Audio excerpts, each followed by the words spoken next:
I'd like to call to order the Parish Union High School Board of Trustees meeting for December 18th, 2019. Has everybody joined the meeting already?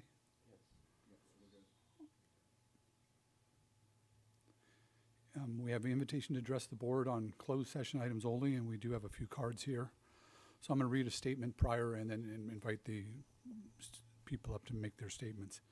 Individual speakers will be allowed 3 minutes to address the board on each agenda item or non-agenda item. The board shall limit the total time for public input on each item to 20 minutes. With board consent, the president may increase or decrease the time allowed for public presentation depending on the topic and the number of persons wishing to be heard. The president may take a poll of speakers for or against a particular issue and may ask that additional persons only speak if they have something new to add. So our first, Raquel Charette.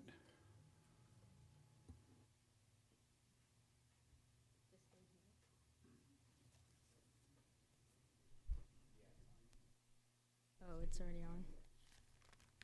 Okay.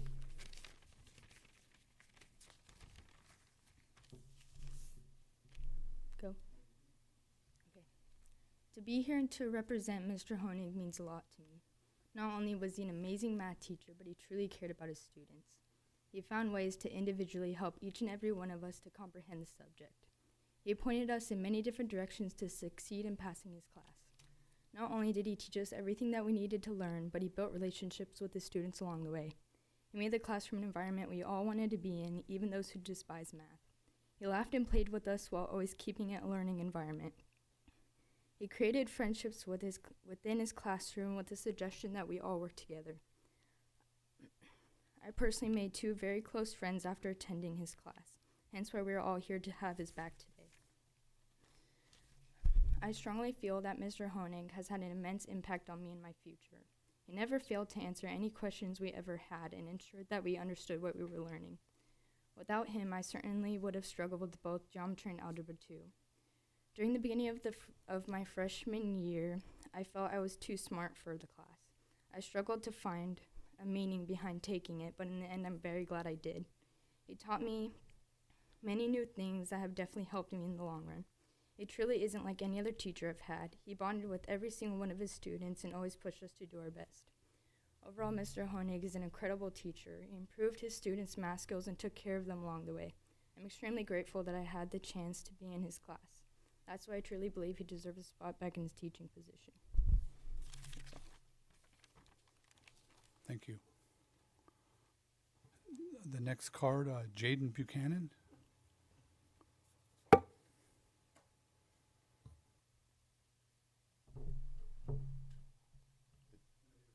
All right. Mr. Honig, well, like what she said, he was an amazing teacher. And during my junior year, I had to join an algebra support class because I had failed back-to-back semesters of math. And I couldn't grasp what I was learning and everything. And when I went into Mr. Honig's class, he taught the exact same topic and everything. It was polynomials and stuff like that. And the way he taught it, I was able to actually learn and always got good grades on my tests. And I owe that all to him. And towards the end of the year, he brought in one of my old teachers, Mr. Walsh. I actually failed his class. And we're on the same subject he was teaching, and he told me, he's like, wow, I can't believe I've seen you grown now, and you're actually getting the subject now, and I'm really proud of you. And also, outside of school, he took time from his drive home to come to my work, and because he was always he would always talk about food and stuff, and I brought up where I work, an Italian place, and I had a shift up in the front, and I was hosting, and I remember him asking me, he was like, what do you recommend? And I still remember the Italian Hero that's on the menu. It's so good. And I remember he told me how much he loved it. And yeah, being in that class was an amazing part of my junior year. And you can even check my grades, highest grades I've ever gotten in math. I went from C's and D's to having 110% in class by the time the year was over. And I owe that all to Mr. Honig. Thank you, Jaden. The next speaker, Carly Wellman.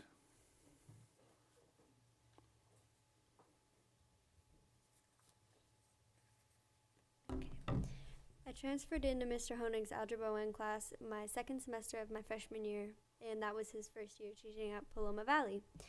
Being at a new school with many responsibilities, more than I had in middle school, I was very stressed out. At this time, I was also struggling really bad with my mental health, and some days I would be great and I'd put my all into learning. I'd be like, okay, let's go to this class, we're going to grind out and we're going to try to understand the math. And some days I would zone out and completely miss his lesson. Mr. Honig soon realized that that was happening, and he encouraged me to come into tutoring either at lunch or after school. I resisted many, many times until he finally convinced me. He never gave up on teaching me, and I came in after school one day after being completely clueless on his lesson. I stayed for an hour, and he taught me all that I needed to know so that I would be ready to take the test. And not only is Mr. Honig an amazing teacher, but he also took the time as a caring administrator to make sure that many of his students truly understood the lessons he taught in class, and that we would all pass the semester very successfully. He cared about not only what we did in his class, but how we were doing and how he could educate us more. During that semester, I also learned so much, and I was able to bring myself to continue to going into his tutoring, and I improved my algebra skills, which had prepared me for my geometry class and my Algebra 2 class. I really do wish Mr. Honig was still teaching at that school, because it was really great to be in his class. Thank you. Thank you, Carly. Our next speaker, Maddie Sampson.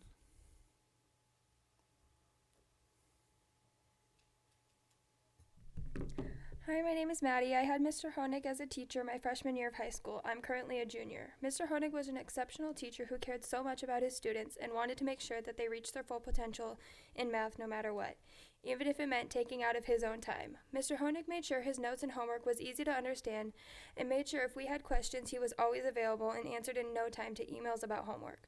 Freshman year, I was struggling a lot in math and wanted to give up more times than not, but Mr. Honig helped me push through it and made sure he made tutoring available to me whenever I needed it. I ended up passing his class with an A because he believed in me and didn't give up on me.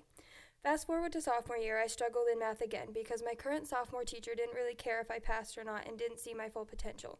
And Mr. Honig still allowed me to come in every day after school for tutoring and made sure I understood what I was learning despite the fact that I was not in his class at the time. He was available over email all the time. Mr. Honig also made it a point to reach out to my mom, and they worked together to push me to do my best no matter what. Mr. Honig was a great teacher, and I appreciate everything he did for me. He definitely made a huge impact on me and my grades throughout my high school experience. Thank you, Maddie. And our final speaker, Mr. Honig.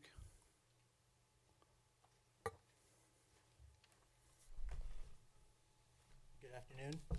On June 7th, 2019, I filed a uniform and district complaint for the failure of PUHSD to initiate the interactive process and for the failure of Jennifer Tomasian to provide reasonable accommodations. I was hopeful that the large amounts of physical evidence I submitted would finally galvanize PUHSD to put an end to the violations which have been occurring for over a year. However, after an investigation that lasted 168 days and by which its own admission reviewed thousands of pages of documents, PUHSD decided to ignore the very documents in their possession which are reviewed and for which show clear violations of FEHA, ADA, multiple board policies, and administrative regulations. Let it be clear that the evidence ignored by PUHSD in the course of their investigation was not of the he said, she said variety. Rather, PUHSD ignored emails, evaluations, and interactive meeting notes whose existence are not in dispute and cannot be ignored. Here's a brief sample of the documents the district ignored. The district ignored multiple emails sent prior to September 25th, 2018, which clearly show PUHSD failed to initiate the interactive process in a timely manner. The district ignored Administrative Regulation 4032, which required Jennifer Tomasian and Adam Knutson to report these requests to the district coordinator. The district ignored multiple emails showing Jennifer Tomasian's refusal to provide her explanation of the California state standards using language which is clear, specific, and definite as requested. The district ignored an email on December 10th, 2018, sent by Jennifer Tomasian, which stated, and I quote, that the request is denied. Jennifer Tomasian was responding to my request to bring a department chair and union rep to a meeting. The district ignored the accommodations which we were agreed on January 8th, 2019, and which were summarized in Nick Hilton's notes, which were shared with all parties. The district ignored emails and documents outlining how the aforementioned accommodations in Nick Hilton's notes were never fully implemented. The district ignored multiple emails from myself and other district staff highlighting the academic success of my students, which contradict Jennifer Tomasian's assertion there was no improvement. The district ignored Jennifer Tomasian's observation report, which documented how I monitored student learning and adjusted instruction on September 18, 2018. PUHSD made several deceptive claims in trying to defend its reasons for non-reelection. The district claims I was dishonest in my job application because I did not list all 19 years of prior work experience on my resume. However, the district ignores my cover letter, which began with the sentence, I am confident in my 19 years of experience. Due to the 3-minute time limit, I am unable to list all the other deceptive reasons right now. However, they are explained in detail in my 135-page appeal, which was emailed to each of you. Today, the PUHSD Board of Trustees is at a crossroads. The board can acknowledge the multitude of documents and demonstrate FEHA and ADA violations, admit to the mistakes which were made, and work to rectify those mistakes as we are all human. Or PUHSD Board of Trustees can certify the 18-page report and become complicit in the FEHA and ADA violations that have occurred. I would be happy to answer any questions that any of you might have had. Thank you for your time. Thank you, Mr. Honig.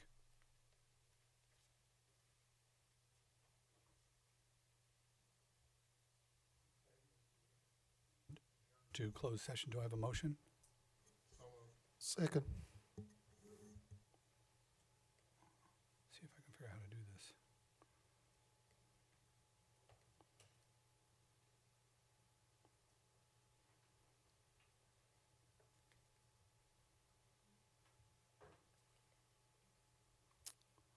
The vote carries 5-0. At this time, we're closed, going in a closed session, 3:42 p.m.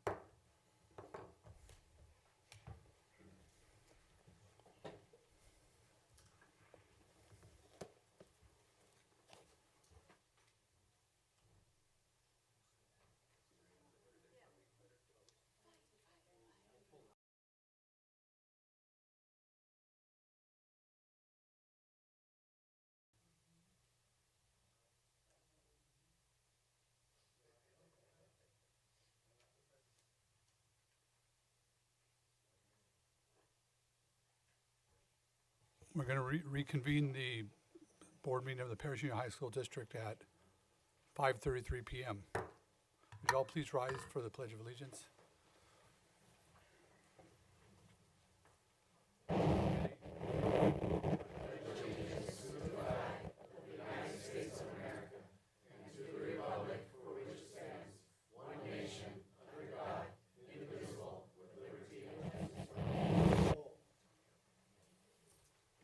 I'd like to have a moment of silence for all of the people that need help during the holidays, and hopefully they're getting that help, and any assistance that we can personally do for anyone, please always consider it. Thank you.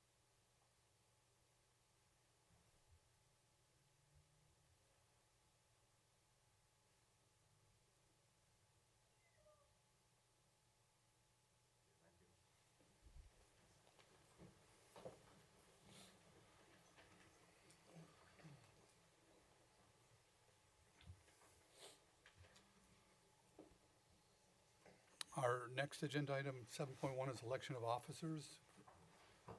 We're looking for nominees for president. I would like to nominate Mr. Stafford as president for next year.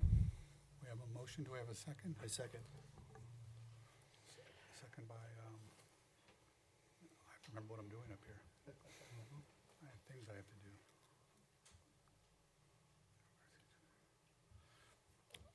Any other nominees for president? Okay, we'll call for the vote. All those in favor, please. Do you raise our hand? You vote. You gotta vote up here.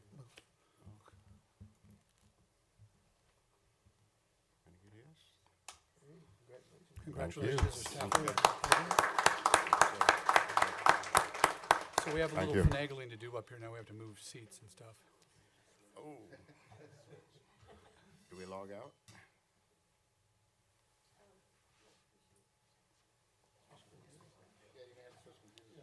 Because that one's Tony's own, that's Tony's computer. No, no, this is the one Joe put in, Oh, okay. so I don't think. Or should we just move at the end? I can decide. You're not hardwired to anything.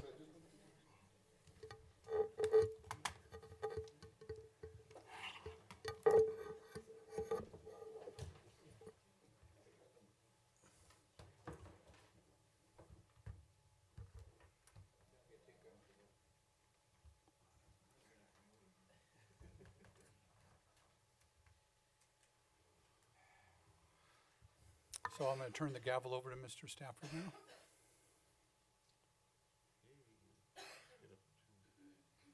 Go to next item. Vice President. Okay, we have item 7.2, election of officers for vice president. Do I have any nominations? I would like to nominate Dr. Arau for Vice President. We have Dr. Rao first and second. Any others?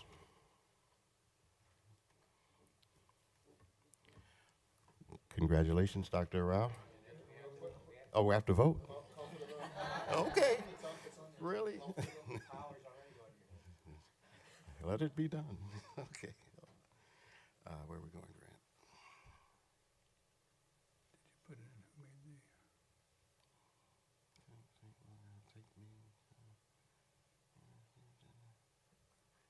It says it's unsynced now.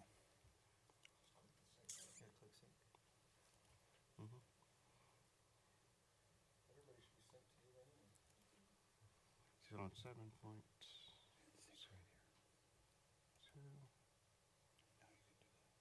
Okay, Who made the motion? so who made the motion? David made the motion. That's all right. And Garcia. then you call for the vote on the green. Okay. Please vote. Okay, please vote.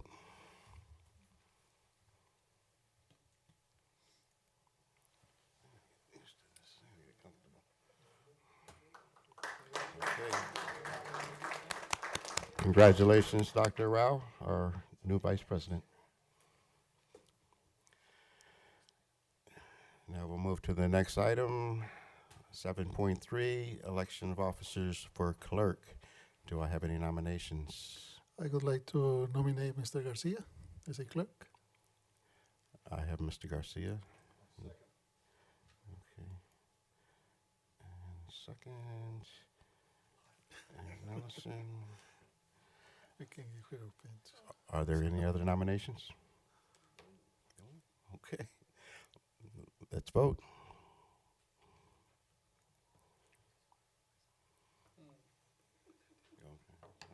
Swing that thing.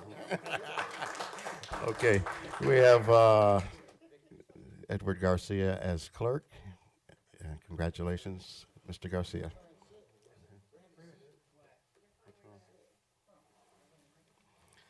Okay.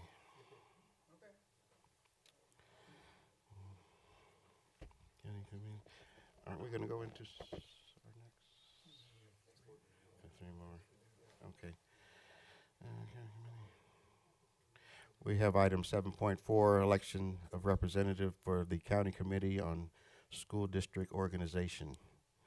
Do I have any nominations?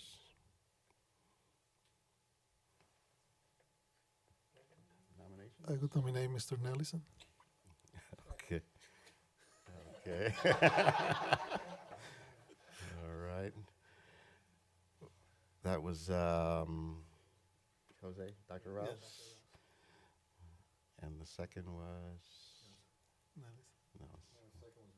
Oh, you cannot be you. Freeman. Okay, call for vote. Let's vote.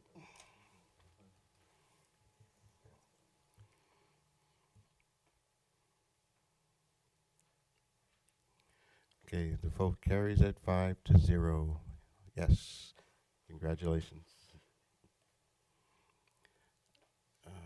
Next item. Next item is 7.5, regular board meetings, selection of day, time, and location of regular meetings. Any questions on this particular, or do we have to have a open? Okay.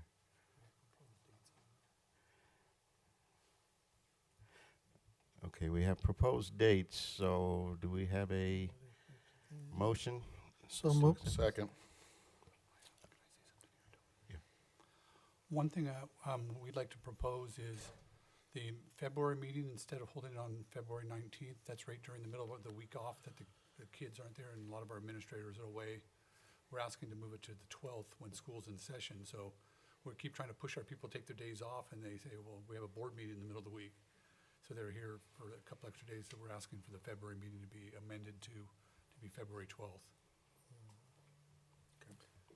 Okay, and our second for that was It was, Dr. Rouse? yeah. Okay. I just have one question, and probably the answer is yes, Mr. Bennett.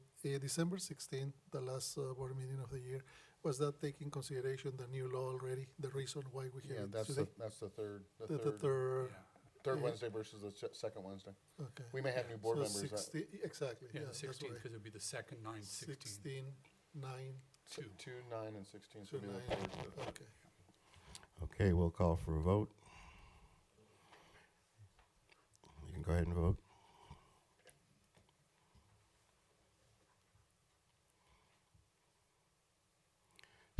.5 passes at 5-0.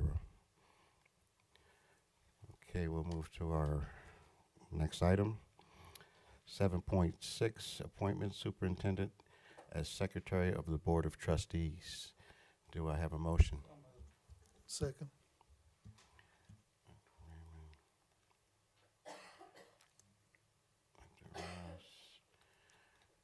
Okay, we'll call for a vote. You can go ahead and vote.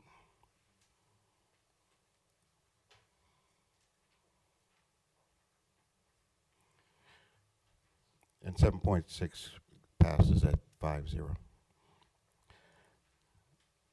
Okay, our next item, 7.7, certification of signatures. Do I have a motion? Okay, I'm not that fast yet. Okay, okay.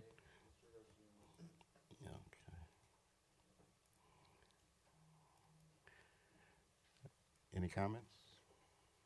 Okay, I'll call for a vote. On what? Do we need that whole thing? No. Yeah. Yeah. We can vote. Go ahead and vote.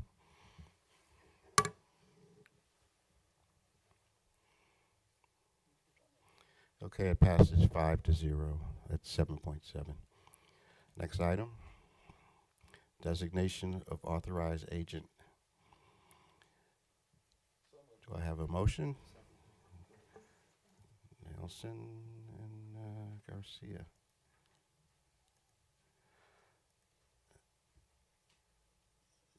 Okay, any comment, Grant? No, this follows along with what we've been doing previously. Okay.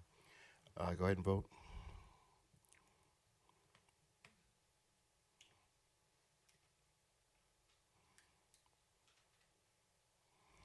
And 7.8 passes at 5-0. We go to our next item, 8.1. We are going to recess from the regular board meeting, and here's the tricky part, to conduct the regular board meeting of the California Military Institute Charter School. So at 5:45, we close the regular board meeting. Or just recess, and we'll wait a minute, and we'll open the CMI meeting.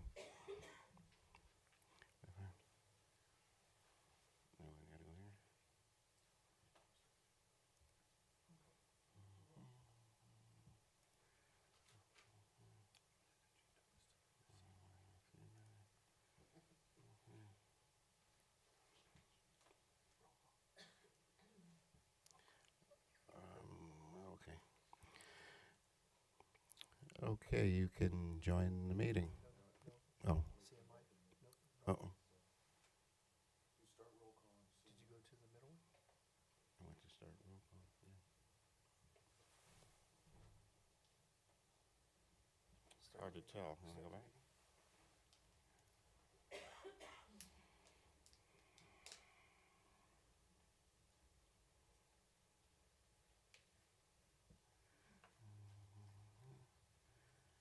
Okay, 1.1 public notice. What is this? Mhm. Okay. It's up. Okay, you can join the meeting.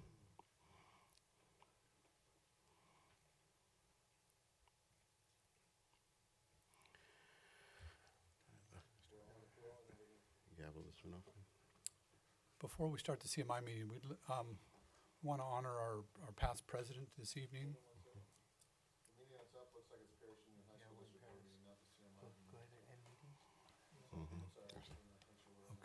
Wait, Tony's working on that also. We want to honor our past president that served us so well for the last year, running the meetings and keeping us going in the right direction. So I'd like to present Mr. Garcia. Come on down. Start meeting. Okay.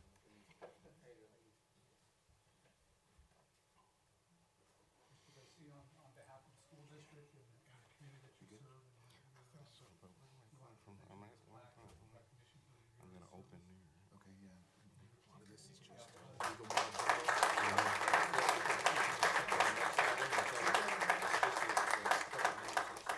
Keep going until you get to call to order, and then this is the CMI, so you're good.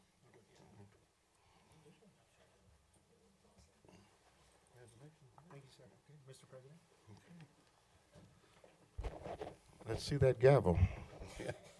That's nice. Congratulations. You've served well. We appreciate all the work you've done, and it's a pleasure working with the entire board. And you know, we're a good team. And the meeting for the Paris Union High School District is now reopened at 5:58. We have item 9.1, revision adoption ordering of agenda. Do I have a motion? That's David Nelson and Mr. Garcia.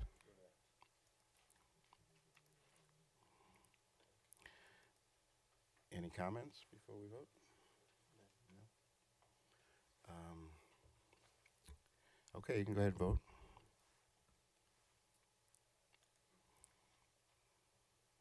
(9.1) passes 5-0. We go to next item. 10.1, report out of closed session. Yes, we have a couple items to share out of closed session.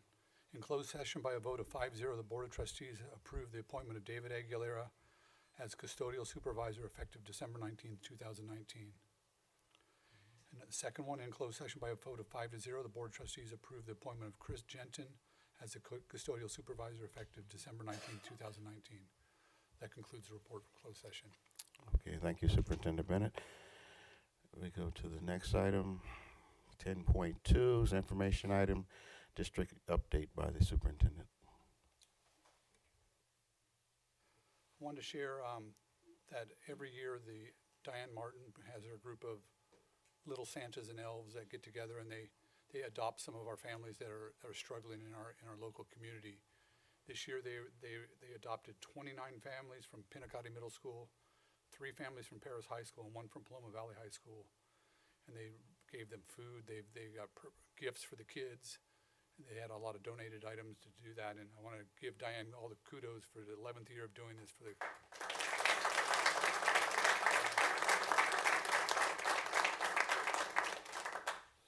A couple weeks ago, we were able, the entire board, myself and Ms. Raines, were able to attend the California School Board Association conference down in San Diego.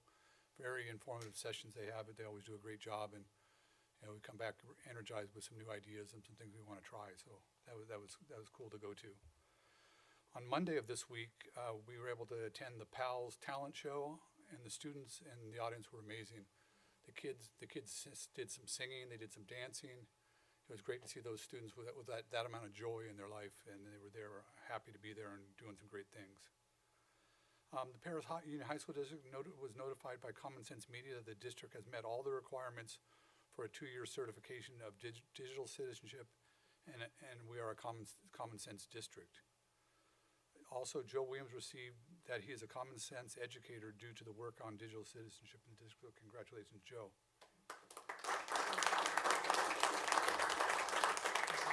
On December 7th, Paris High and Paloma Valley competed in the semifinals of the first ever e-sport tournament in Riverside County. The competition was fun and nerve-wracking. At the end, there was a final spot for a team to go on to the championship round, and Paris High and Paloma Valley went head-to-head for the final round. Paloma came out on top and will compete in the championship on January 11th. That's kind of a cool thing, a new sports thing that's kind of taken over the whole country. I want to ask Joe to make a special presentation right now for a teacher and some students. So I'm going to ask Joe to go to the mic.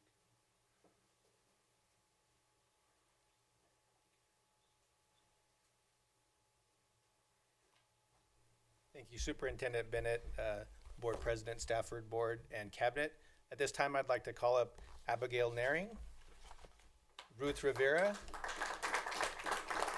and Princess Choi. Please come up too. Come right here.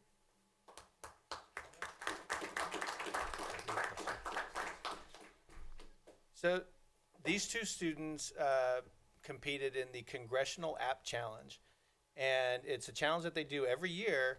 And at the beginning of this challenge, over 10,000 students submitted projects, right, to create apps. And they'll explain a little bit about their apps. But over 10,000 students across the country submitted their projects. Only 2,100 completed those projects. And just so you know, and I'm not calling other schools out, but these are Paris High School students, I put a lot of effort into approaching each school about doing this, and this school stuck it out and finished it. And we're very proud of what we're doing. I've been in communication with Congressman Takano's office, letting him know that we're giving them some special recognition. And they said, make sure you get stuff on social media, which shouldn't be a problem. And they're going to make sure that they retweet it. So at this time, I'd like to give this to Abigail Naring for her participation. And Ruth Rivera and Princess Choi. After they briefly tell you about their app, we'll turn around and get a picture facing this way. I know that there's a sister in the room, so we'll get a picture that way. So, Abigail? Hi. So my app was called Molly Motivates, and the intent behind my app was to motivate others to be able to do things that they never thought was possible. So I did this by basically making it so that it wasn't like any other motivational app, and so the user could interact with the mascot of the game through an interactive feature and customizable features. Right, and so they have like a to-do list to do stuff, and they can win rewards like, blinging out their emoji or something like that?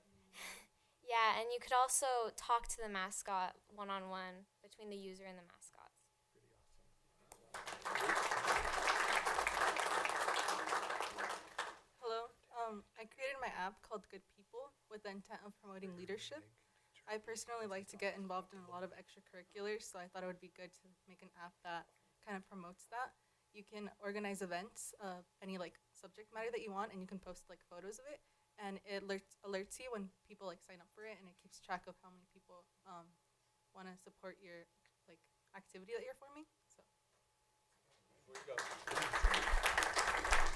So for her app specifically, and both of them are solving real world problems, by the way, which makes it meaningful. But for your app specifically, there's 6 characteristics of apps that are successful, and leveraging network of people is one of them, and solving a real world problem and having rewards is another characteristic. And so awesome for that.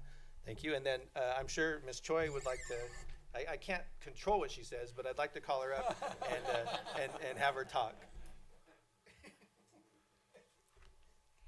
Good evening, President Stafford, board members, Superintendent Bennett, and cabinet members. Thank you so much for having us here tonight. The Bureau of Labor Statistics projects that by the year 2026, there would be an increase of 19% of jobs in the computer science field.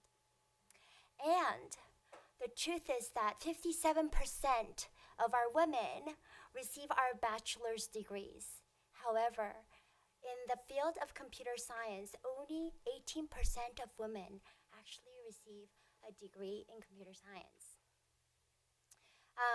We are very excited and grateful that we are part of this forward-thinking district where all of you actually support our children to participate in events such as these and recognize them in events such as these. And these are, in the actual computer science field, we do not have enough female representation. So companies are trying to provide better benefits in order to recruit women. And here in our district, where the majority of our students are Hispanic, and most of the time when we have competitions, it's my female students who participate. And so we are actually, as a district, doing a great service to our students for their future. And this student over here, Abigail, is a freshman, and Ruth, you might recognize her from another meeting. She is a junior, and next year, Abigail would have a course thanks to Ruth, and thanks to your support, now we are offering a PCSA. However, in order for us to have more of a robust computer science pathway for our students, since we are such a forward-thinking district, I would like your support and your blessing to include more computer science courses such as robotics and cybersecurity. Thank you so much for this opportunity, and please ask our students any kind of questions, and thank you so much for all the opportunities that you provide for our students. Do you have any questions for them before we take one final picture? Any board members have any questions for them?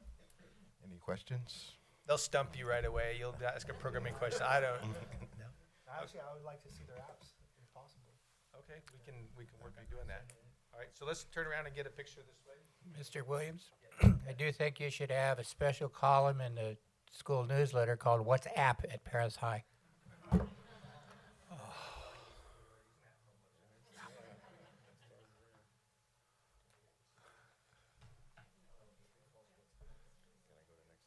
I have a couple of things more on my list for my report.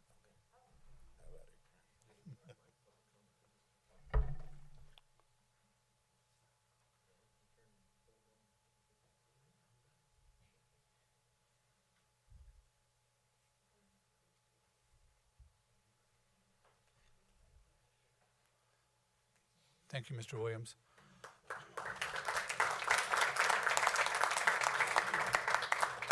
I have a couple more items that I just want to share with everybody. Last Friday, Dr. Freeman and I were able to attend the Paloma Valley High School NGROTC Pass and Review. Kids did a great job on the field. It was cold out there, but they were still going for it. So I was really impressed with the group down there. We've looking at our test score information coming back in the California dashboard. We're showing some really good progress in a lot of our academic areas. We know we still have some growth to do in some spots, but for the most part, we're seeing really positive growth, so we're excited about that. Our kids doing great things. Liberty Construction, we were out there today out at the site. Mr. Good had lunch for all the guys working out there. That was awesome for Ed to do, that you did that. He had the taco truck come in and did a great job. But the construction's 25% complete out there now. So we're 25% on our way there. The PALS program over is receiving one of the city grants for a community garden. So they'll be putting a garden over at the PALS program so that kids can learn about growing vegetables and growing different things that they would like, as long as it's all legal. Last Saturday, I was able to ride in the Paris Christmas parade, a holiday parade. After cooking breakfast for about 70 people, was able to ride. And they asked me to play Santa, so I was Santa in the parade, and that's Miss Tejeda's daughter, Zelma, that rode with me in the back of the truck. So it was a good time out there. It was so fun to be able to ride and look down and see little kids. Also, they look up and they see Santa, and their face gets all bright and shiny. You don't get to see that at high schools. They don't. Although I was Santa at Paris High last Friday also. I went there and they drove me around in the golf cart. And I sat in the quad and the kids came up and took pictures and stuff. It was fun, so it was a good day. And that concludes my report for this evening. Thank you. Thank you, Superintendent Bennett. We'll move to the next item. 10.3, PSEA President Jason Miller.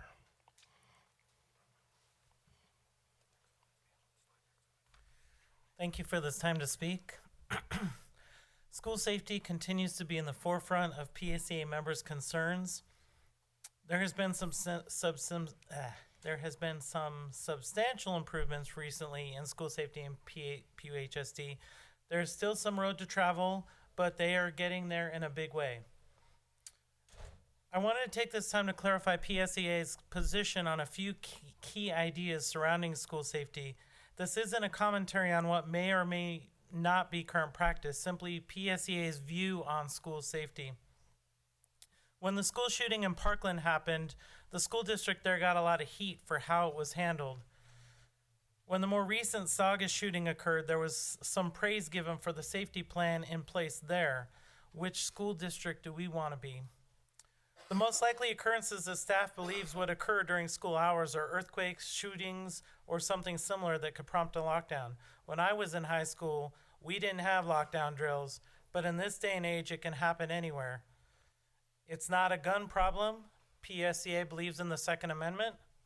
It is a people problem. The number one cause of mass shooters is mass shooters. It has been said that we cannot fully stop the incidents on our campus, and I agree, but this should not be an excuse to not try. What we can control is our response to an incident. We cannot base our safety at schools on luck. We cannot say our schools are safe because we are just lucky that nothing has happened. Our safety relies on having a sensible plan that is developed, known, and implemented if the time comes. Safety should not be reactive, it should be proactive. Safety should not be considered important just because an event occurs, and let's be ready for the next one. Safety is being ready for that first event that happens. It is our hope that as we progress through the next semester, the district continues to work on safety as it has started a really good process this semester. With all this in mind, all of you stay safe during the holidays and Merry Christmas to all.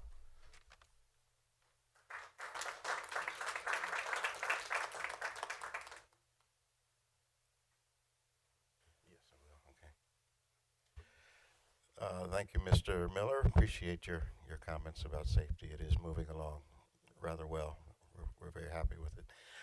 The parents in the back, if you'd like to come up front and sit down, we've got a seat for you. Or if you're shy, you can stay back there. But you're welcome to come sit down in front if you like. Okay. Next item, 10.4. Mrs. Steinmack is going to be stepping in for Josh Rushing. Hello, Helen. Good evening, President, Mr. Stafford, members of the board, Superintendent Mr. Bennett, and Cabinet. I'm back. Well, actually, just for tonight. Josh Rushing, our president, sends his regrets, but also asks me to speak to you this evening. My name is Helen Steinmack, and I am the past president for Local Chapter 469. On behalf of our executive board, I'd like to thank all the administrators of our district who supported our holiday chapter celebration last week. Thanks for donating money to help pay for the delicious food that was prepared by our own culinary program at Paris High. We thank you for your financial support and use of facilities, as this enabled us to share some holiday cheer with our members. Well, now down to business. Our members just recently ratified the amended tentative agreement, and we sincerely hope the board will vote favorably on this agreement as presented tonight. The new year brings many new opportunities and challenges for our classified employees. We are excited to bring in this new decade with our district administration and of course, all of you wonderful board members. We will continue to build on the great collaborative relationship that has been established and maintained for the past several years. We continue to ask the board to support our classified unit when it comes to allowing all our members from any classification to attend professional development conferences and seminars. We realize and understand the fiscal responsibility of the district, but in many instances, we haven't had the freedom and the ability to receive professional development outside of our own PD days, except for the Para-Educator Conference. That conference will be held in Ontario on March 17 through 19, 2020. I'd like to thank you for the opportunity to stand before you once again. On behalf of all classified employees, I wish you a safe, happy, and healthy holiday season. Now, you'll hear me exclaim as I take of my seat, Merry Christmas to all, and to all a good night.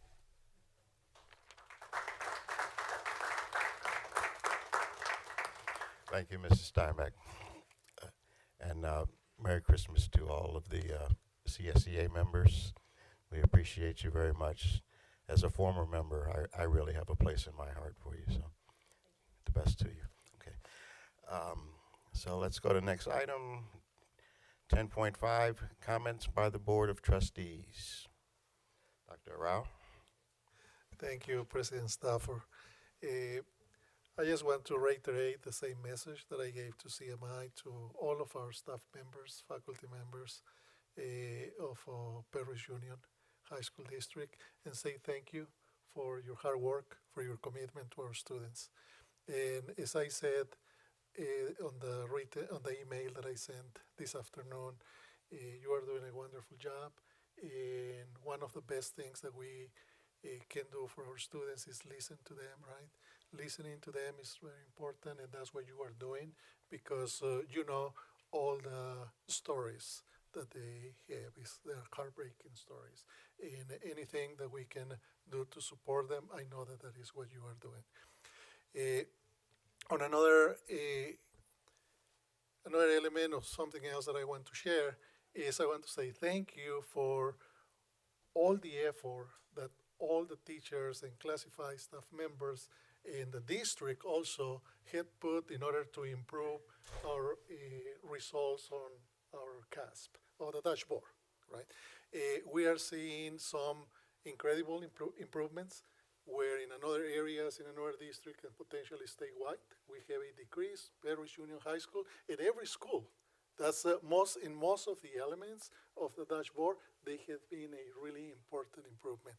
And it has been moved from levels, right? From orange to yellow is the next one, from yellow to green, from green to blue. So you can see improvements only. So thank you for at the district level, at the district administrators, and all the staff, because this is all of you working together and helping the students. And those are the results, right?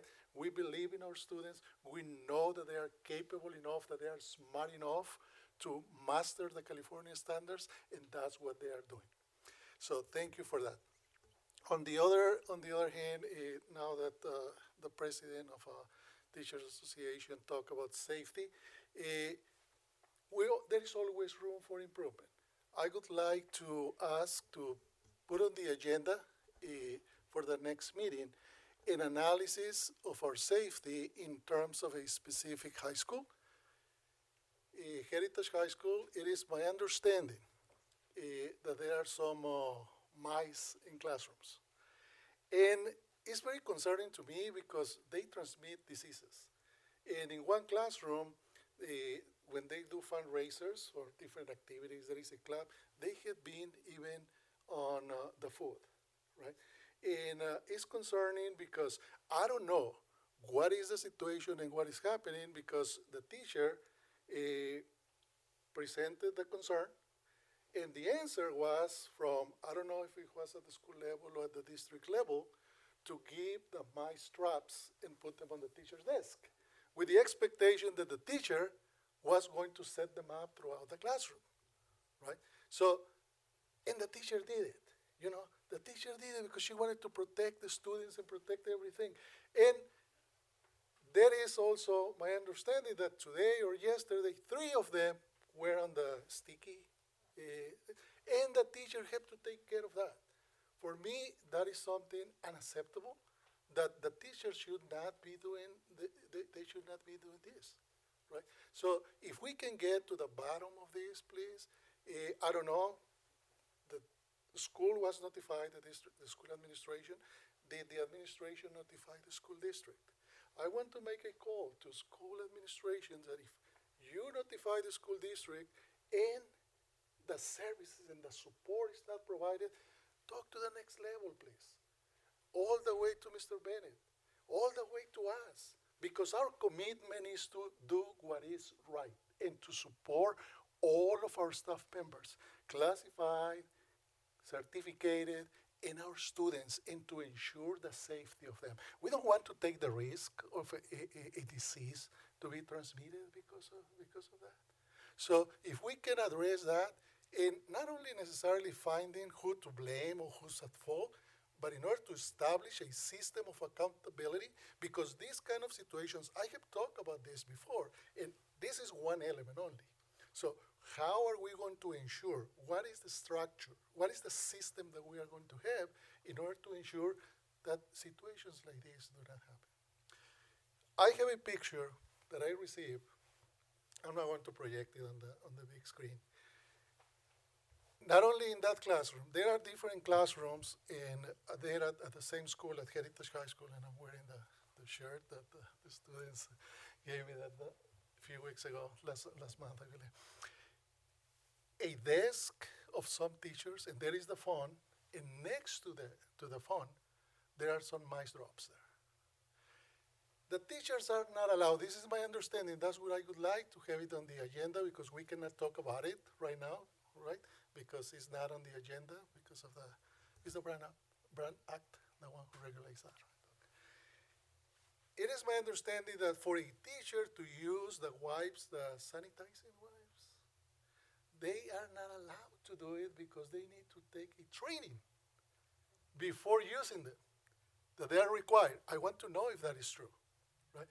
And after the training, they need to keep a log every time that they use a sanitizing wipe, because it's supposed to have some chemicals.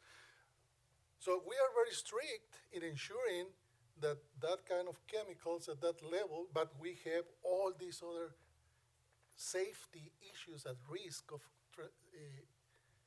transmitting those diseases, and what are we doing about that?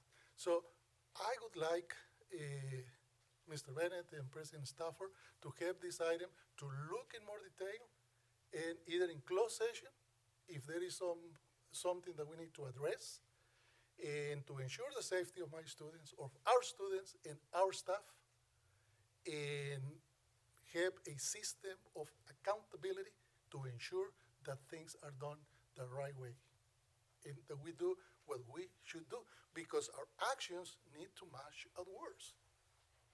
We talk a lot about the safety. We care about the students. We care about the teachers. We have examples, and this is just one of them, that we cannot afford to continue to have these issues. That was my comment. Thank you. Thank you, Dr. Rao. I'm sure Superintendent Bennett will look into it and solve this problem for you. For all of us, really, we don't want to have to deal with that. And it is unfortunate. The weather is turning. The mice come in. I come from back east, and when the weather turns cold, everything's trying to get in. But we definitely want to have the procedures announced so everybody knows what the procedures are. There are means in place to correct the problem, so we will follow through. So, okay, thank you, Dr. Rost. Trustee Nelson. Yes, first I'd like to say Merry Christmas, Happy Holidays, whatever you guys celebrate. Everybody have a safe and wonderful holiday season. I would like to see if we can agendize that Superintendent Bennett be Santa Claus to all the campuses and drive around and get and you could like take pictures with the students and everything. That'd be awesome. I'd get behind that one. I'd also like to thank Ms. Tomasian. She supplied a tour for myself and my daughter, who's a little anxious on going to high school next year, and giving her the rundown on stuff to do and what she can get involved in. And I really appreciate the time and effort and that came with that. And with that, I am done for that. Thank you, Trustee Dellison. Dr. Freeman. Thank you, Mr. President. First of all, as Mr. Bennett stated, we attended the CSBA conference in San Diego, and one of the workshops that I went to, it was just amazing to me that they said that last year in the legislature there were 870 bills passed, signed into law. 100 of them had to deal with education. And I'm thinking, boy, we got a job ahead of us if we have to read all those. Next, I had the pleasure of attending the NJROTC program that they had at Paloma Valley last Friday. I was just overwhelmed and amazed at how well these young people have trained themselves. I feel like I walked into a Marine camp. They were just amazing. And the next day, I had the pleasure of seeing Santa Claus. I attended the parade. I got to observe somebody, one of Santa's helpers anyway. I do think he needs to have one of the cabinet members go along as either a reindeer or an elf, though, next year. Are you volunteering? I already did. He didn't want me.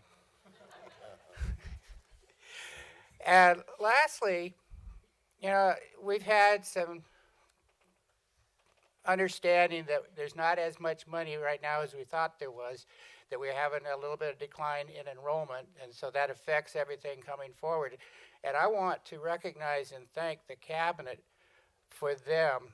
They came out and voluntarily decided to forego their 2% increase in salary and to show the leadership of this district to the rest of us. I mean, that's when you have each of us had negotiated at 2%. They could have insisted on that, but they came up and said, "We're going to forego it," and I think that they deserve some thanks for that leadership. Thank you. Thank you, Dr. Freeman. Former President Garcia and current Trustee Garcia. Thank you, Mr. President. I want to say, first of all, this district is very unique, and I like to tell everybody we're really blessed for all the administrators, the staff, the teachers, everyone are classified. Yeah, I'm going to shout out to you guys, especially the teachers too. We had a little conversation the other day, and I was thinking about everything we were talking about. We're really blessed. We haven't had those concerns that the rest of the world is talking about because we're proactive. And like the kids say, we're proactive, for their education, we're proactive for their safety. And I want to reassure you all, every time you guys speak to us, we're listening. Everything you say, we listen, we process, we bring back to the superintendent when we have the opportunity to have a closed session, things like that. We love you guys. We want you to have a wonderful holidays, Merry Christmas, Happy New Year, all that. And that's all I have to say. Thank you. Thank you, Mr. Garcia. I just, once again, would like to say happy holidays to everybody, and just a little bit of kind of coming home statement. I know most of you in this room. I've worked with you. I appreciate you so much. And I'm here to serve, and we want to know what issues you do have. If any, please report them so we can jump right on those. We really want to follow through. And I forgot to wish you a Merry Christmas, Mr. Miller, and your union. But this is a great district, and I would also like to say happy holidays to our cabinet, because they put up with a pretty tough board, and we ask a lot of questions, but they're great, and we appreciate them. And of course, we have Mr. Bennett. He's irreplaceable. So it's a pleasure to be here to serve with you, and we're going to keep it going. So we'll move on to our next item. And this is 11.1, invitation to address the board on an agendized item. You said agendized, right? Wait, okay, nothing for non-agendized. Okay, so there's nothing for non-agendized, so we'll move to the next item. 12.1 is the consent calendar, approval of consent calendar items. We have a motion by Mr. Garcia, second by Dr. Freeman. Going to ask for any comments or statements by the board. David, anything? No? We're good? Okay. Okay, we're going to please vote.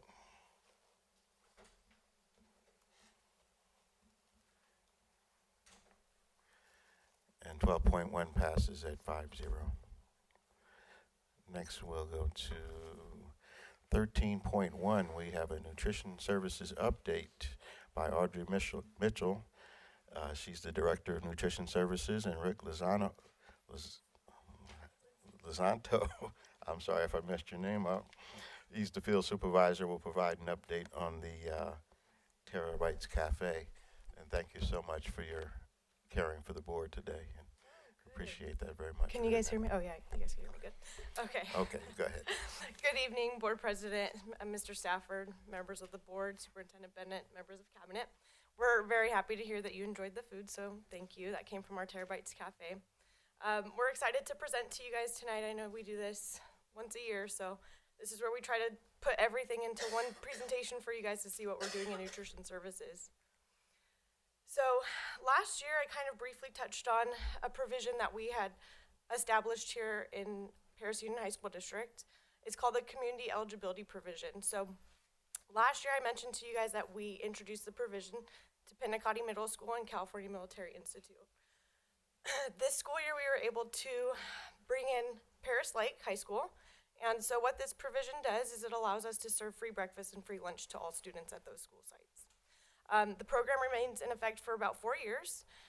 We do not have to collect meal applications during that time, and it reduces the burden of parents filling out those meal applications. It also allows free lunch for everyone without having the eligibility of free, reduced, and paid. So our free and reduced percentages, as you guys all know, this is something that we worked really hard on. This year especially, our schools did an amazing job at collecting meal applications. And we do this obviously to help our students qualify for free and reduced meals.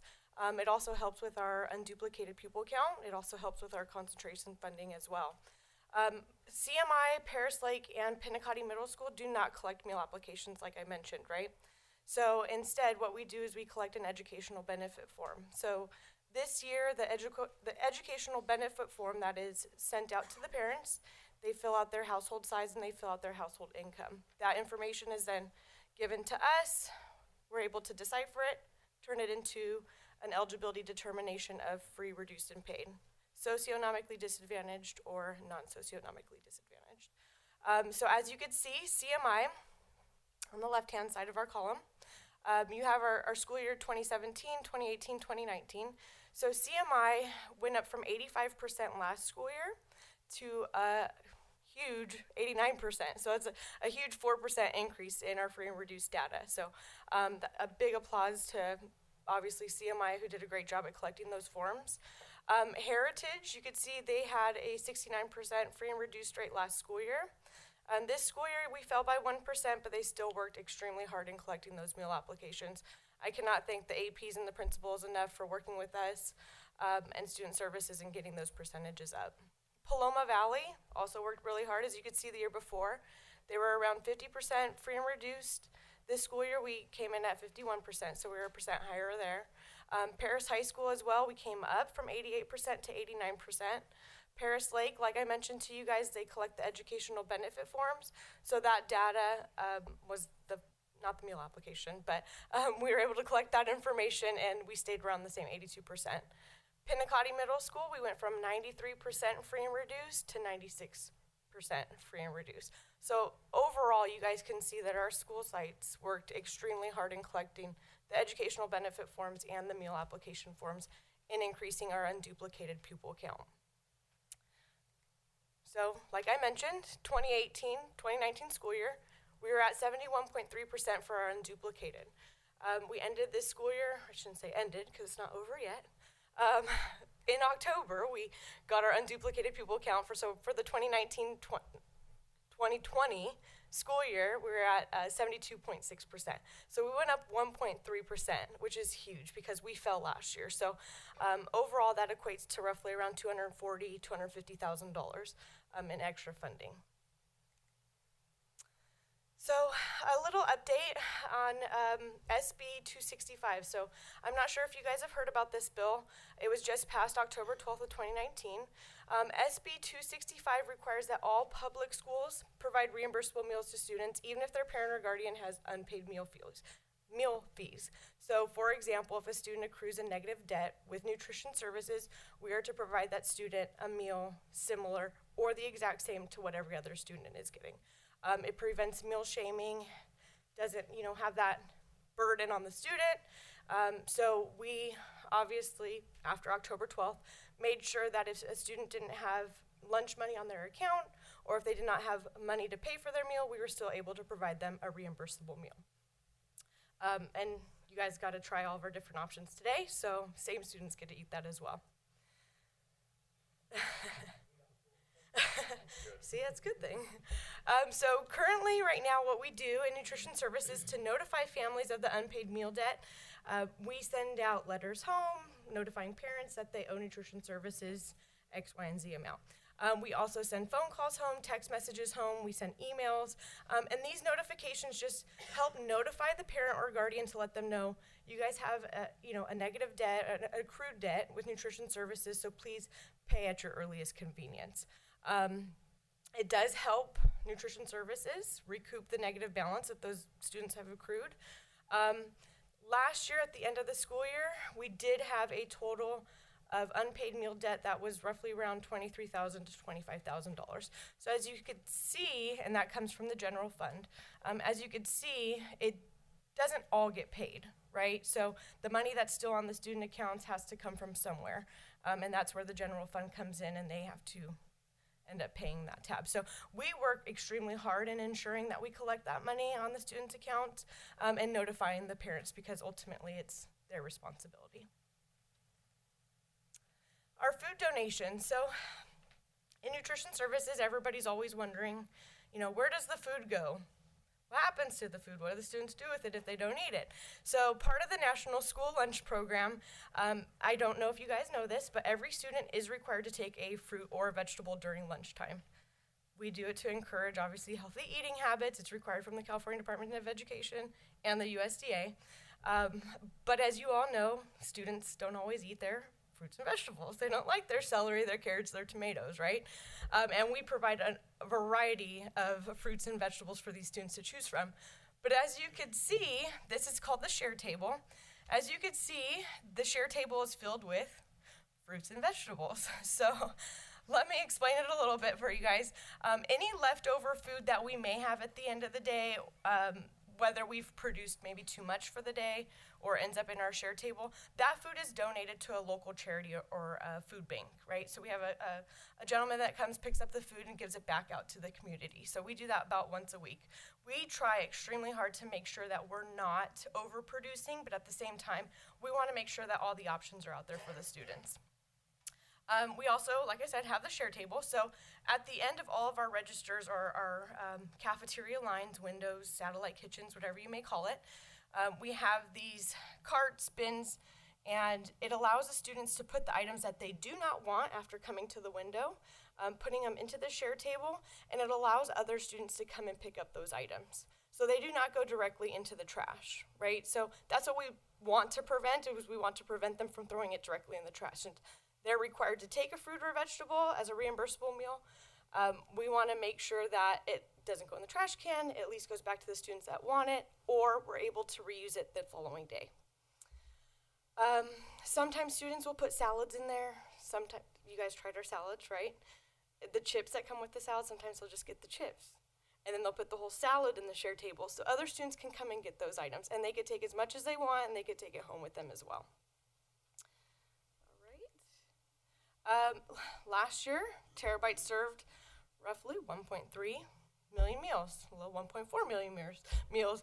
And that was breakfast and lunch. And we're extremely proud of our department. We love our staff. I think our staff does a phenomenal job. We're in the kitchens constantly working with them, talking to them, just checking up on them. So when you see numbers like this, it does make you happy because you know that that's going obviously straight into our students and encouraging them to come in and eat breakfast and lunch. So we're excited to see what we'll have in 1920, especially now that we've gone to the provision of CEP at Paris Lake. So we've seen an increase in meals there as well. And then I'll pass it over to Rick. Thank you, Audrey. If you take a look at the screen, every so often we roll out new menu items to keep the menu nice, lively, fresh for the students. Some of the items we've rolled out in the past year are carnitas tacos, supreme burritos, loaded chicken mashed potato bowl, barbecue salad, and a taco salad, and a breakfast waffle sandwich. Excuse me. That'd be interesting, wouldn't it? So, if you take a look at the pictures on the top there, the left corner, that is our loaded chicken and mashed potato bowl. And what we try to do is relate to the students.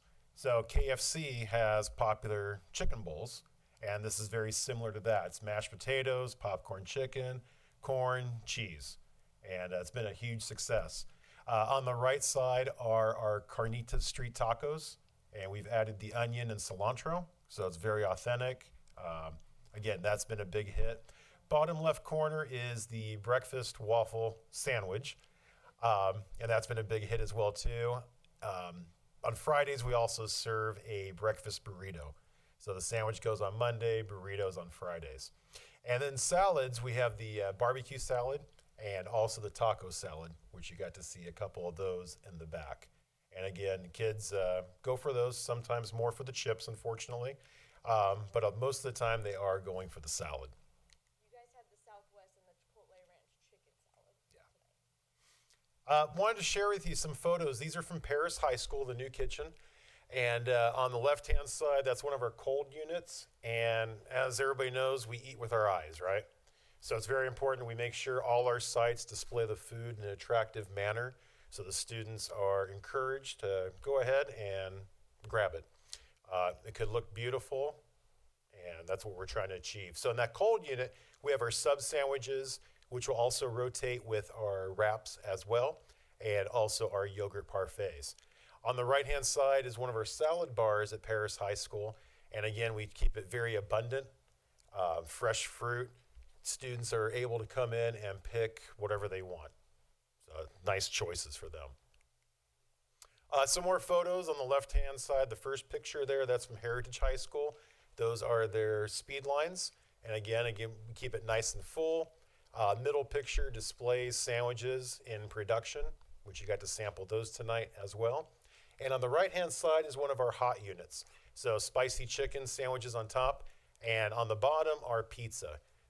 Our new pizza has been a huge hit at all the sites. We bake the whole pizza, and then we slice it. And it's a great product. Students can't get enough of it.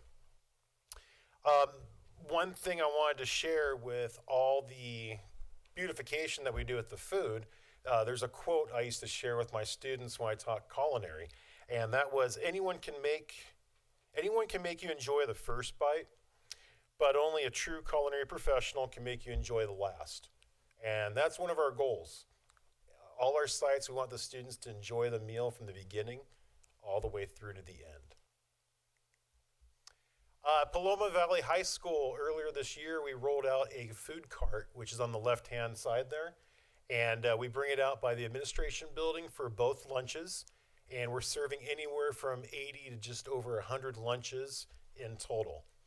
What it's doing, it's relieving some of the busyness over on the speed lines. And this is allowing students to get through faster. And it's actually given another point of service, which is really good.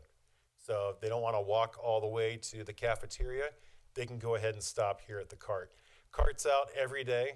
The only thing that keep it from going out is rain or snow. So you never know. It's happened before. Yeah, that's. On the right-hand side, our pizza, you can see they're in full production at Heritage High School.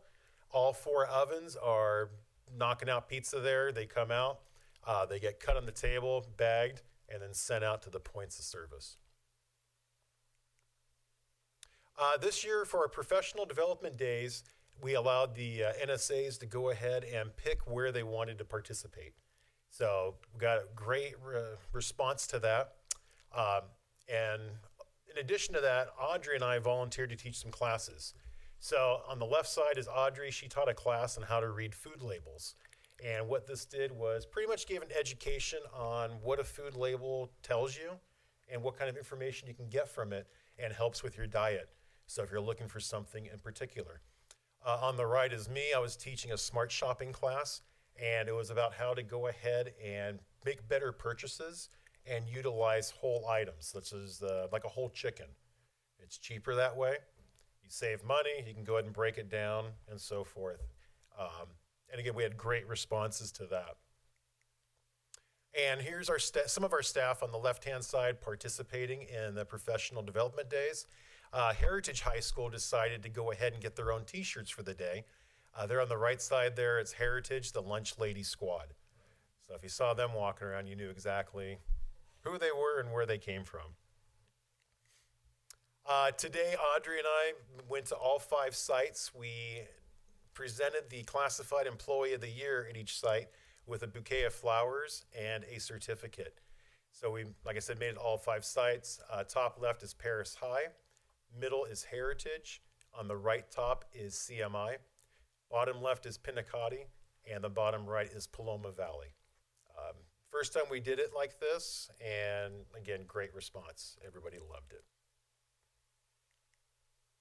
So on behalf of the entire Terabytes department, Audrey and I would like to wish everyone a Merry Christmas, a Happy New Year, prosperous New Year, healthy, and overall very happy and safe holiday season. I'd like to thank you for your time tonight.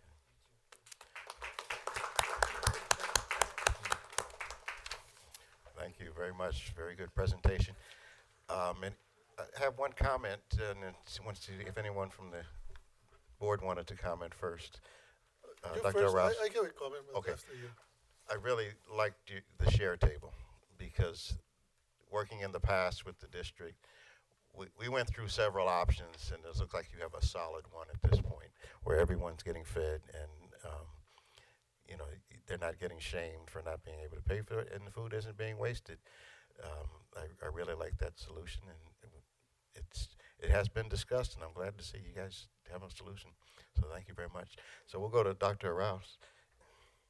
I just want to say thank you for taking care of our students. I think this is of utmost importance, right, that they receive their meals. From what I was seeing, you have the right combination. You mentioned for the next year, for 2020, have a healthy, I don't remember exactly, but you mentioned something related to health. Healthy and prosperous. Healthy and prosperous, yes. And you are helping our students to do that, because I was looking at something that I remember, the carnitas tacos. They have the protein, the carbs, small amount of carbs, because in 4 small tortillas, it might be probably like 15 grams, 16, no more than 16 grams. Some little bit of greens with the onion and the cilantro. Yes. Yeah.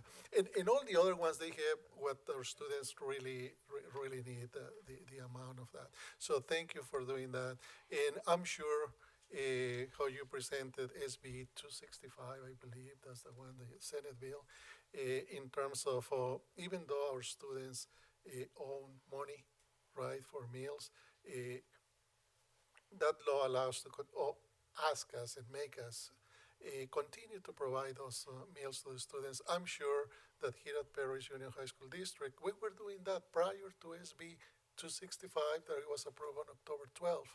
We have a really high percent of students who are a low socioeconomic, they have a low socioeconomic level. And how I mentioned before, we don't know their stories. So what better than taking care of them and providing an understanding. We keep trying, right, to recover, send those reminders and all of that. But the bottom line is continue to provide the meals to our students without shaming them and without giving them a different treatment than the other students or directly telling. I'm sure that that was happening even before the SB 265 here at Perry. So I just want to say thank you. Thank you. Trustee Nelson? Okay. Dr. Freeman? Nothing? Okay. And Garcia, Mr. Garcia? Okay. Okay. Thank you very much for the presentation.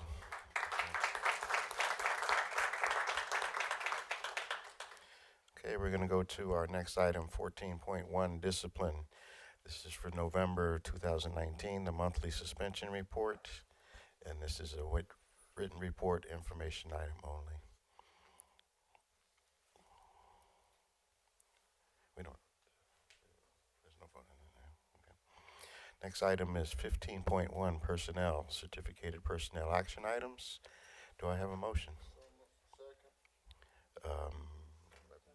Okay. Trustee Garcia. Second was, okay, Trustee Nelson. Any comments? Okay, we can vote in a minute. There we go. 15.1 passes 5-0. Our next item is classified personnel action item 15.2. Do I have a motion? So moved. Second. Okay, this is the the part can't really hear you guys. Okay, and Rouse. Okay, and Dr. Rouse is the second. Mr. Garcia has made the motion, and Dr. Rouse is seconded. You can go ahead and vote. Any comments? No?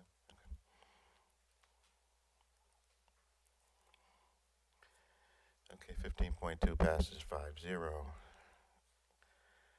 Our next item is 15.3, personnel employee agreements for the Deputy Superintendent of Business Services, Assistant Superintendent of Human Resources, Assistant Superintendent of Educational Services, and Executive Director of Technology. Do I have a motion? We have Dr. Freeman and Mr. Nelson. Any comments?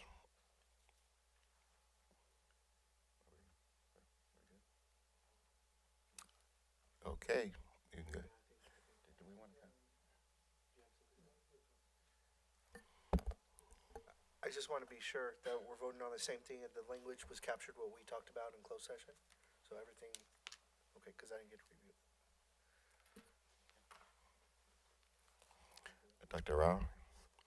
Yes, same thing. I just wanted to make sure that, and I don't know if we're allowed to talk about the specifics here or it's closed session because we are approving. It's open, right? Yeah, okay. Okay, so what is the difference, if we can summarize little quick, the difference between the last agreement with this one? The previous agreement had where if every employee in the district received a raise, that the cabinet would receive the same amount. That's been removed from the contract, and we've added 2 years onto the end of their contract, so they'd have all 4-year contracts. Okay. And then I also want, for the record, because we talked about this, that they won't receive a raise until everyone else receives it, correct? The timeline, because you didn't mention that right now. Right. Well, the only way a raise would be given under the contract would be the board would choose to do that on their own volition. Right. Because of our There's financial no guarantee situation. of a raise anywhere in there for cabinet members. Right, okay. I'm good. Okay. I think we hit a bit of a roadblock last year on this, and it's made it much easier this year. We understand and want to thank you for what you're doing for the district, volunteering to give up raises that you would have received, and that's really means that you're in with us. I mean, to me it's a huge thing, because we can talk all day about what we can do for our students, but this is one of the things that you're really sacrificing, and you really care about your students and what the district's goals are. So thank you very much, and I agree with what we've come upon. Yeah, I just want to join Mr. Stafford on his comments. I want to say thank you also. And I'm really glad that now we know that you're going to be here for four more years, right? So that is important. How I mentioned at the beginning, you are doing an excellent job, and the results are speaking by themselves. That's what counts, right? It's not only I think that you are doing a good job. No, because what I think, it really doesn't matter, right? What the data shows, what the results, what the evidence shows is there, and that is the proof, right? So once again, thank you, and congratulations, and for being with us for 4 more years. Thank you. Okay, thanks again, and we'll call for a vote now.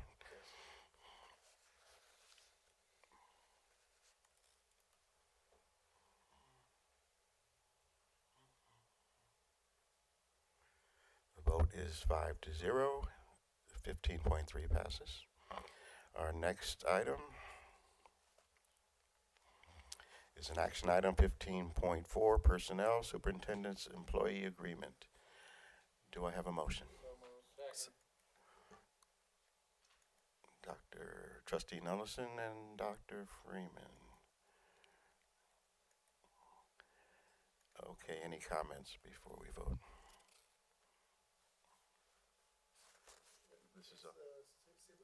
This is for Mr. Bennett.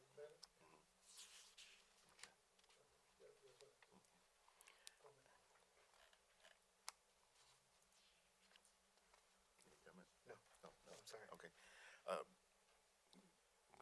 Grant, for yours, is there any difference that we should know of, or The same language was added and removed from my contract as the rest of the cabinet members. Okay. And I'd like to thank you, Grant, for being you are PUHSD. So, and as we all are, but thank you very much for doing that. Okay. Same thing, Mr. Bennett, that I share with the rest of the cabinet members. Thank you. We know that we have talked about it, about the different things that are pending, and we are sure that you are going to take care of those elements, and we are going to continue to move forward, because that's what this is all about, right? To the benefit of our students. That is our commitment. That's what we are here for, right? For students. And every time that is, I make sure, or actually I don't make sure it's automatic, the term or the name of students or mentioning students, because that is the reason that we exist, that the district exists, and we are for them. So thank you again, sir, and congratulations, and we're glad that we're going to have you with us for the next 4 years. Okay, if you haven't voted yet, you can go ahead and vote.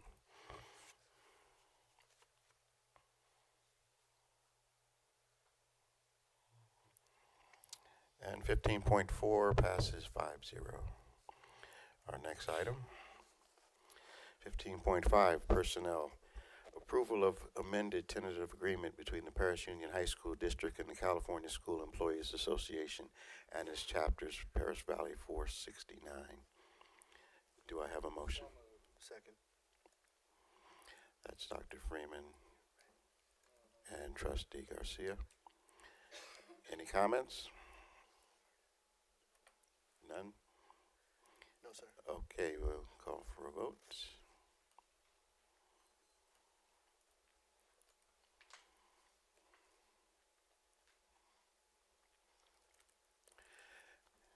And 15.5 passes 5-0. Congratulations, CSEA. We'll go to our next item. 15.6, Buildings and Grounds. Okay, this is addendum number 4-6 to the Master Architectural Services Agreement with PJHM Architects for the planning and design of a pool and other facilities projects at Paloma Valley High School, a pool, adjacent facilities at Heritage High School, and a pool at Paris High School funded through the various facilities funds at a total cost not to exceed $3,477,500. This is not the general fund. This is facilities. Do I have a motion? Second. I don't know who said what. What do we got? Okay. Dr. Freeman and Mr. Stafford. Nelson. Can I make a quick clarification? Yes. It's actually addendas 4 through 6. It's 3 separate addendas, 1 through each project. I just wanted to make sure that was Okay. clear. Thank you. And these are the projects we talked about in your study session in November 13th. Okay. And this total is for all the projects, right? There are 4? There, 3 well, swimming we pools? talked, well, okay, so we talked about 5 projects. Okay. This is for 3 projects, the 3 projects being done by this architect. Okay. Another project that we didn't bring forward to this board agenda is the shade structure at Pennacotta Middle School. I know it may not seem like it, but sometimes the smaller projects take a lot more effort on the front end to put together, so we actually didn't have that ready for this board meeting. We'll have that for you in January. And then the 5th project is a different architect, so that's the next agenda item. So all 5 of them, 4 of the 5 are here tonight, 1 will be here in January. Okay.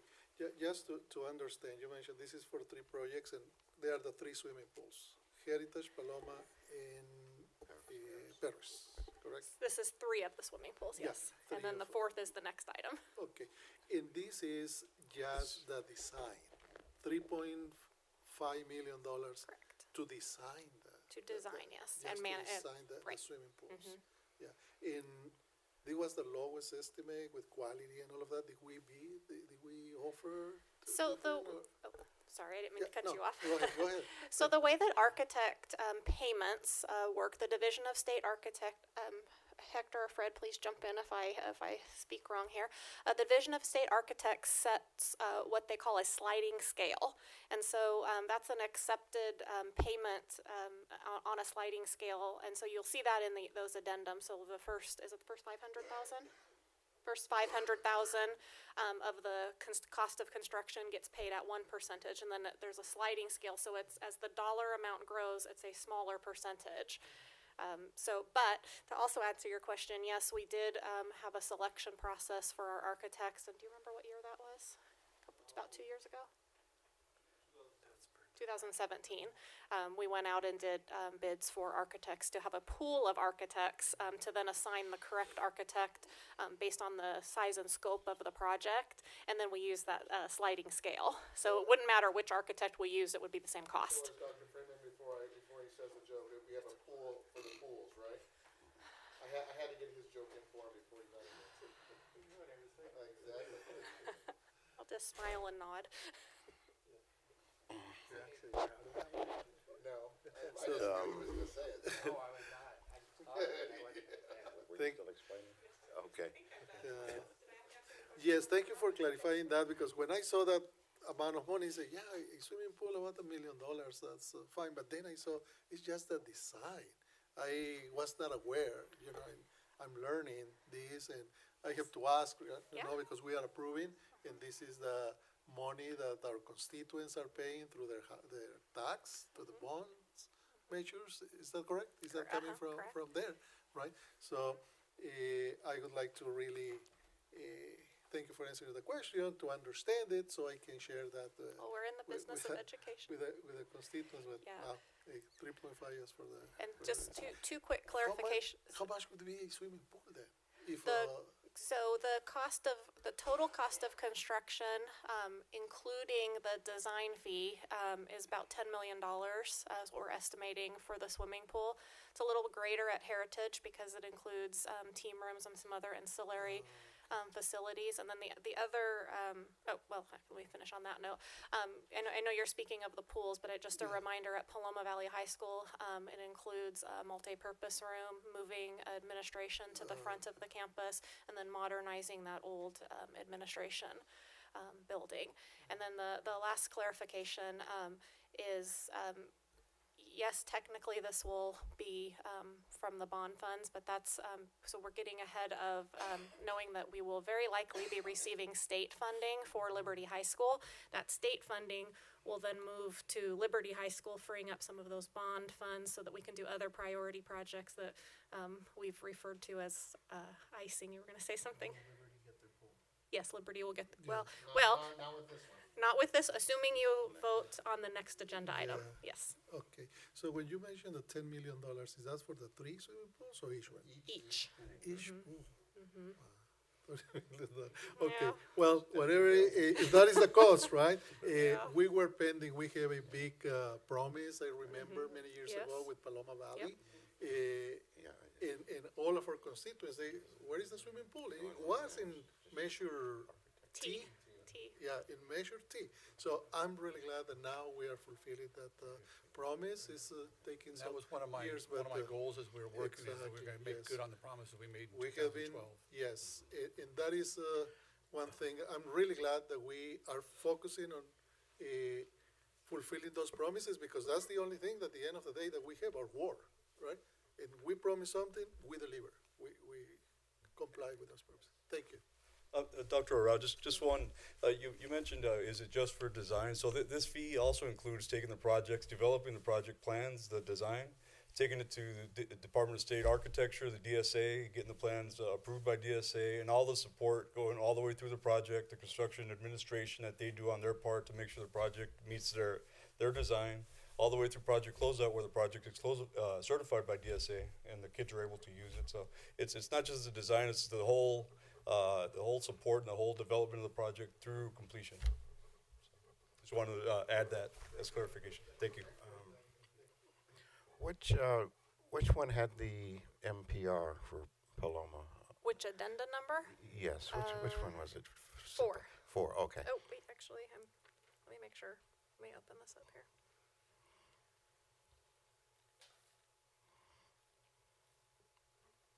Yes, addenda 4. Addenda 4. And what was the total cost of that building? Could you? That entire project, including the design fees, is $30 million. What we had talked about in November is what we need to do is get a project team together of school site stakeholders. We actually met yesterday with Ms. Tomasian to get that committee started, and then we don't have an exact dollar amount yet to the multipurpose room because we have to design the size and scope of it. Okay. I have one concern. I'm sure it's way away from this, not even built yet, but the pools have to be maintained. The chemicals are expensive. You have to have a special custodian who's trained for each pool to maintain that pool. That maybe is some information you could get out to those employed currently that may be interested, so they can take the training. That I don't know how long it takes. I don't know if it's a week, 2 weeks, or if it's longer than that. I don't know. But so these opportunities are there's equity across the district, and we're not just choosing, I want you or you and you. No, we give everyone an opportunity to go for these positions, because once it gets built, there's a rush to get it open, and that's not the priority. Understood, yes. Okay. So at 15.6, do we have any more comments or questions? Okay, we can go for a vote.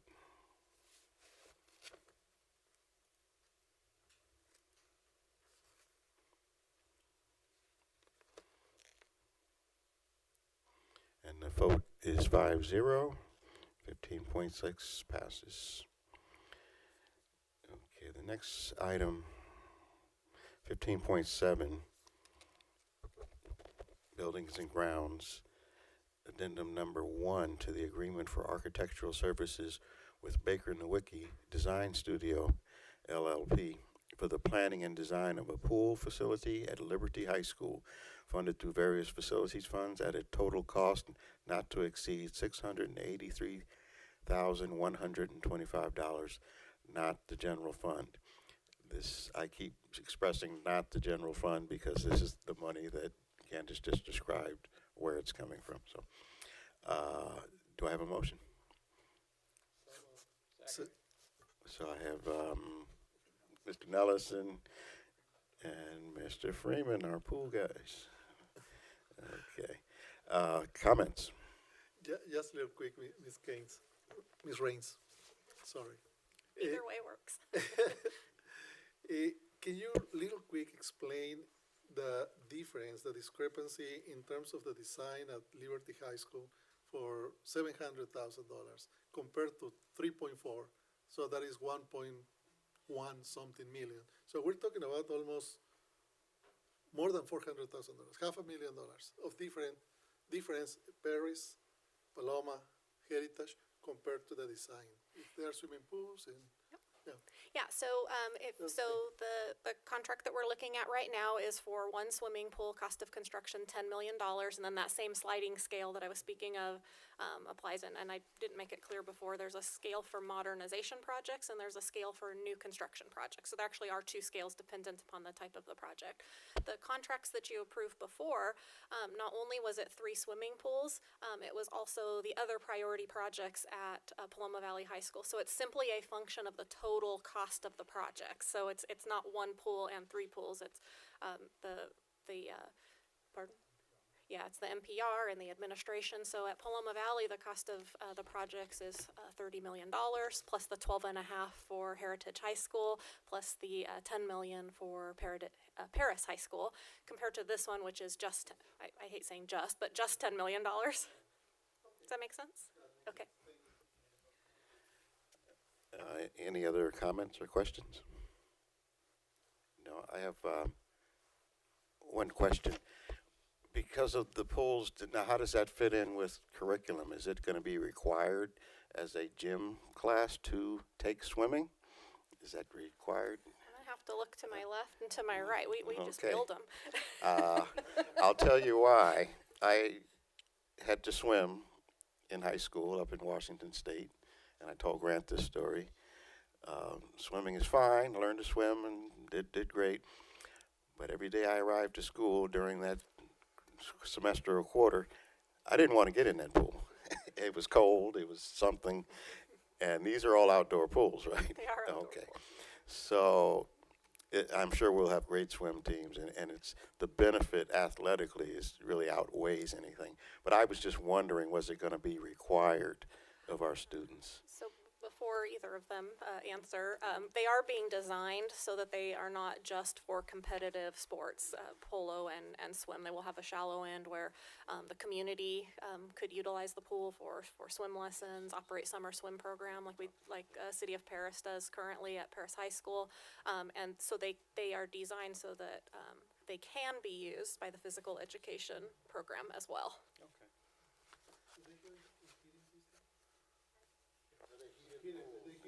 Heated pools. Yep.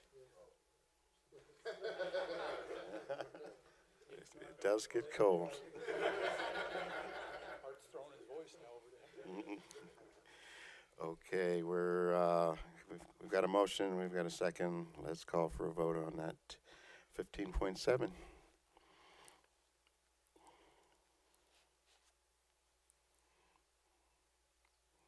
And the vote is 5-0. 15.7 passes. Our next item is an action item, 15.8, buildings and grounds. This is a public hearing regarding adoption of the alternative school fees as justified in the 2019 School Facilities Needs Analyst and Resolution number 11.19.20, resolution for the Board of Trustees of the Paris Union High School District approving a school facilities needs analysis, adopting alternative school facility fees, and making related findings and determinations, no fiscal impact. Now, this is, okay. I need a motion, please. Okay, we have David and we have Edward. Okay, we'll stop there. Okay, we're going to open a public hearing at 7:14 p.m.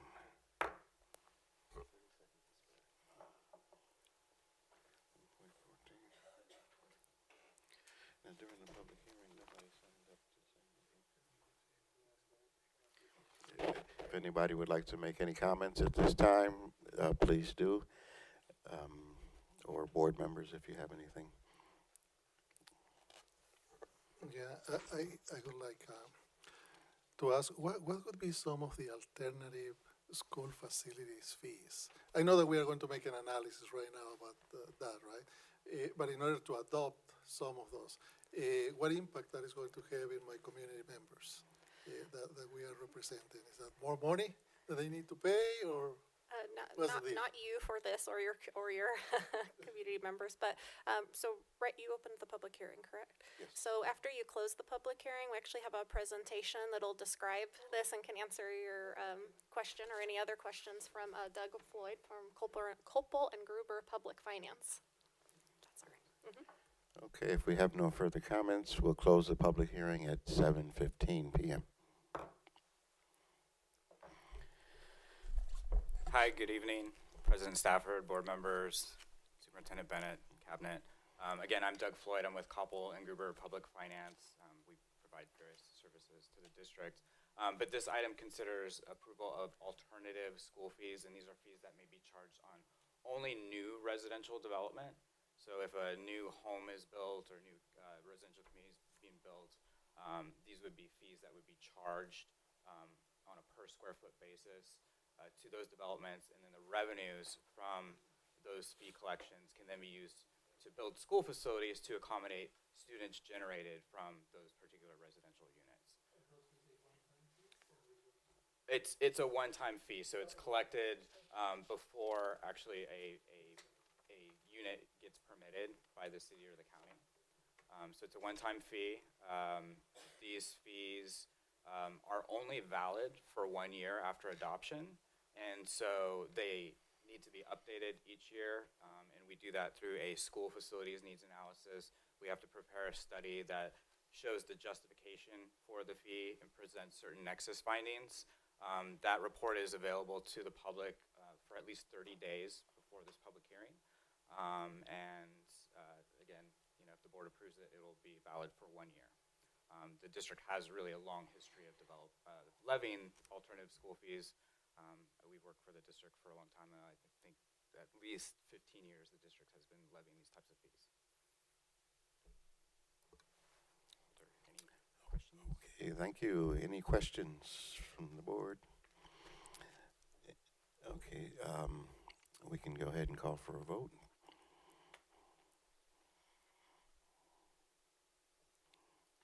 You can vote. The vote is 5-0 for action item 15.8. Our next item is an action item 15.9, Buildings and Grounds. Board of Review of Annual Reportable Fees and Consideration of Resolution Number 17.19.20. Am I saying that right? Okay.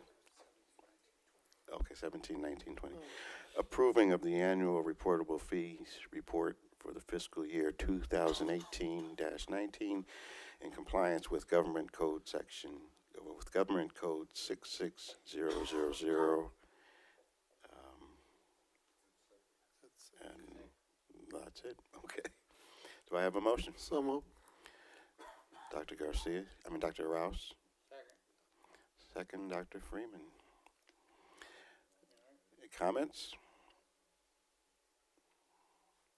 Okay, we'll call for a vote. You can vote.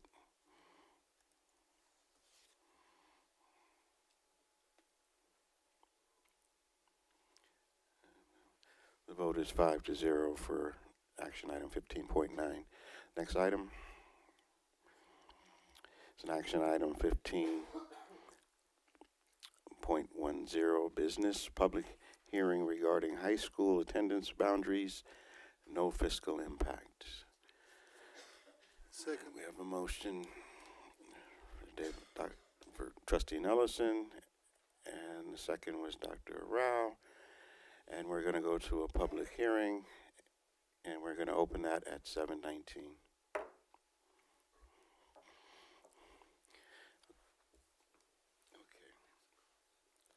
Okay, we have some statements from individual speakers. Individual speakers shall be allowed 3 minutes to address the board on each agenda or non-agenda item, the board shall limit the total time for public input on each item to 20 minutes. With the board consent, the president may increase or decrease the time allowed for public presentation. Depending on the topic and the number of persons wishing to be heard, the president may take a poll of speakers for or against a particular issue and may ask that additional persons speak only if they have something new to add. So we have our first card here for the Gary Lingfelder. If you could come up, Gary, Mr. Lingfelder. Okay. Hello, good evening. My name is Gary Lingefelter, and I'm not of any office. I'm a citizen, and I was brought here today by a flyer that I found online that was an announcement for this public hearing. And I want to start by saying that I'm a graduate of Paloma Valley High School. I went there, graduated in 2005, and I like to think that, the education that I received was pretty good. After I got done with high school there, I finished my bachelor's degree. I went on to become a firefighter paramedic, which is what I do today. And I met my wife in the city of Menifee, who now has her master's degree in nursing. So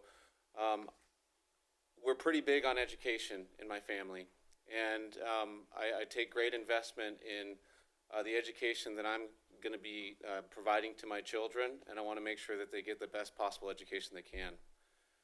When I saw the announcement, I took a look at the map of these boundaries, and I immediately had some problems with it. When I bought my home in Menifee, like I said, I've been here for a long time. And when I bought my home in Menifee, I did it with a little bit of reluctance. The reason I did that is because of two reasons. Number one, Paloma Valley High School is so impacted with students. The high school when I went there was already impacted, and now with this with the influx of people coming into Menifee, we're seeing so many more people who need to go there. Number two, the other reason is the fact that the district or the boundaries are broken up so that some of the residents get to go to Paloma Valley High School and the other residents go to Heritage High. And I guess that's where the problem comes in for me. I pay attention to the grade school scores online that are published online, and I think that most people who are prospective home buyers do the exact same thing. It would be irresponsible to buy a home and not pay attention to the school scores in which you're going to be placing your student or your child, right? Now, I know there's a lot of personal investment by everybody in this room for Heritage High, Paris, and for Paloma Valley. But the school scores at Heritage High are a 5 out of 10. And I've seen them move up, I've seen them move down, and I've paid close attention to them. I know that just like me, there's many people in my community who share the same concerns. I live in a community that's full of doctors and lawyers and nurses, police officers and firemen, and all of those people want to. I know I'm out of time. Can I keep going, or? You can continue. Okay. Okay. I'm just trying to articulate my thoughts as best I can. I've never done anything like this, but it's just something that I feel like I need a voice. We all hold a great interest in making sure that our kids get a good education. And when we got the chance to vote on a bond measure that would provide the city of Menifee with a second high school to be able to send our children to, I was the first person to advocate for it because I wanted that opportunity for the kids that go to school in Menifee to be able to go to a high school that was a reflection of the community in which they grew up and that they live. Currently, the way that the boundaries are going to be set up, I'm not going to get to take advantage of this new bond measure that I advocated for. Many in the community that I live in, Heritage Lakes to be specific, that's at the corner of McCall and Menifee Road, they don't get to take advantage of it either. And these are the people who predominantly voted for the tax measure. We wanted this bond measure to pass because it impacts us the most. I think that if you were to look at the numbers of the people that actually voted to pass this bond measure, the likelihood is that the people most impacted by the building of the new high school is who worked to pass this thing in the first place. I know that there's other improvements with the other schools, Heritage High, Paloma, but I think that the people who probably went out to pass the yes vote came from the citizens of Menifee that didn't have a high school for their kids to go to. My suggestion is that we move the boundary out so that we can encompass more of the people within the city of Menifee. I've looked at my options. Many others in my community have looked at their options. Many of us have looked at sending our kids to charter schools, but those are greatly impacted. There's a lottery system to be able to even get your kid into those schools. Some people have chosen to send their kids to private schools. Others have chosen to sell their homes and move away to Marietta and Temecula, where they're unified and they have a greater say in what happens in their community. So if they don't like the way things are going, they can stand up and say something about it. And I know that Menifee is not unified, but Paris Union High School District still is my representation, and so I need to speak to you guys about this. So I would like it greatly if you could encompass my children and the others in my community more. I don't know how far out you can move the boundary. I know that the amount of students in the school is always a great concern, and we always want to have diversity within the population of the schools. But because of the fact that there's so many of us who pushed to have this bond measure passed and want to be able to take advantage of its benefits, I urge you to expand the boundaries. Maybe move the boundary so that it's the east side of Menifee goes to Paloma, and the west side of flip-flop that. The west side goes to Paloma, the east side goes to Liberty. I don't know what the solution is, but I just hope that we can move that boundary a little bit so that we can encompass more of the citizens that pushed for that vote. Okay. I'd also, if you have questions for me or any suggestions for me, I'll be happy to hear them. I'm going to suggest Mr. Bennett address how he can get some information on where he can go. Well, this is part of my response to directing him where he should go. So, Mr. Bennett, if you could direct what our rules are going to be as far as what school you can attend. I understand that I'll just share really quickly. Yeah. In the Paris Union High School District, we allow open enrollment. So a kid that lives here in Paris could choose to go to Heritage, could choose to go to Paloma Valley, or when the new school opens, go to Liberty. The only thing is they have to have their own transportation to get there then. So when the new school opens, if wherever you're living, you could all you have to do is fill out an intra-district transfer form and go to whatever school you would like within the district. And I'm happy to hear that. In addition to, there is an option for that to happen, but I also, the boundaries of the schools also reflect upon my home values. They reflect upon, people don't know that they have the option. And even if they do have the option, it's more hoops for everybody to jump through in order to get their kids into those schools. Okay, we're going to have to continue on to the next person. Okay. But thank you so much Thank for you your for your comments. Okay, thank you. Okay, our next person is Amber Schneider.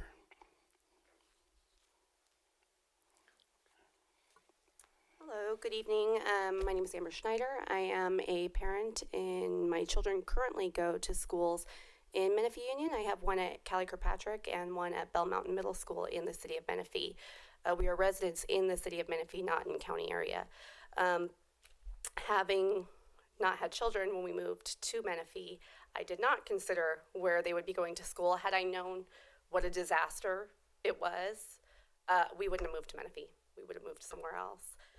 So tonight, I just have I actually didn't know the meeting was going on until about 30 minutes before the meeting. So I just have some comments and curiosities for your consideration.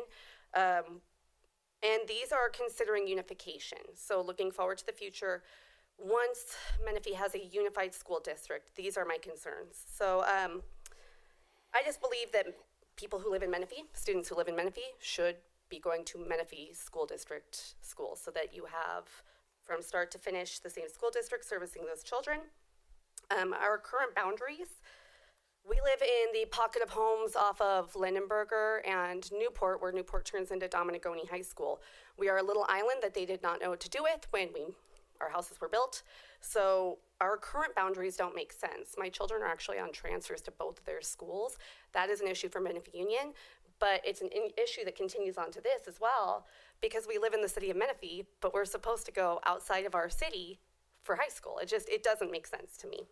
And currently, or upon unification, our kids would go to Menifee Union School District for elementary school and for middle school, but then the school district would flip and change once they would go to high school. And to me, the purpose of unification would again to be servicing these kids in the same school district from K through 12 if they're not moving and if they're in their boundaries, right? Also, not that this is something that you consider when looking at boundaries, but I have a disabled child, and actually, Mr. Lingefelter, your wife was his nurse for a while, thank you.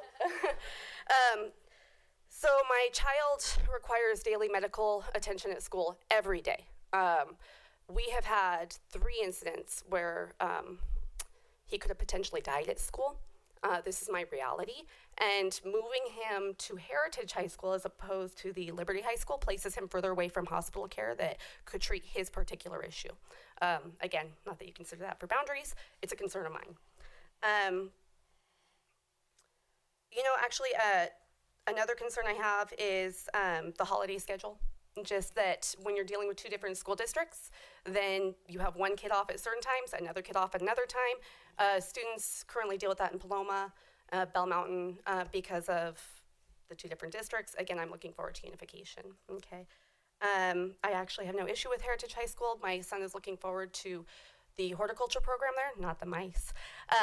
But again, I think that one district should be servicing the kids and that children should be going to school in the district that is in their city. So that's all. Thank you for your time and consideration. Okay, thank you very much. Next we have Jackie Johansson. Hello, I'm Jackie Johansson, and I serve on the local school board in Menifee, so I know many of you already.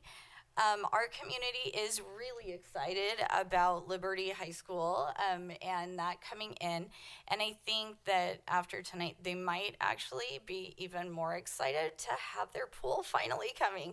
That's such a big deal to our community, so they'll be really happy to hear that that is coming. So I was really concerned about this piece of the Menifee boundary that is potentially going to be cut off in our in the plan that you guys currently have drawn.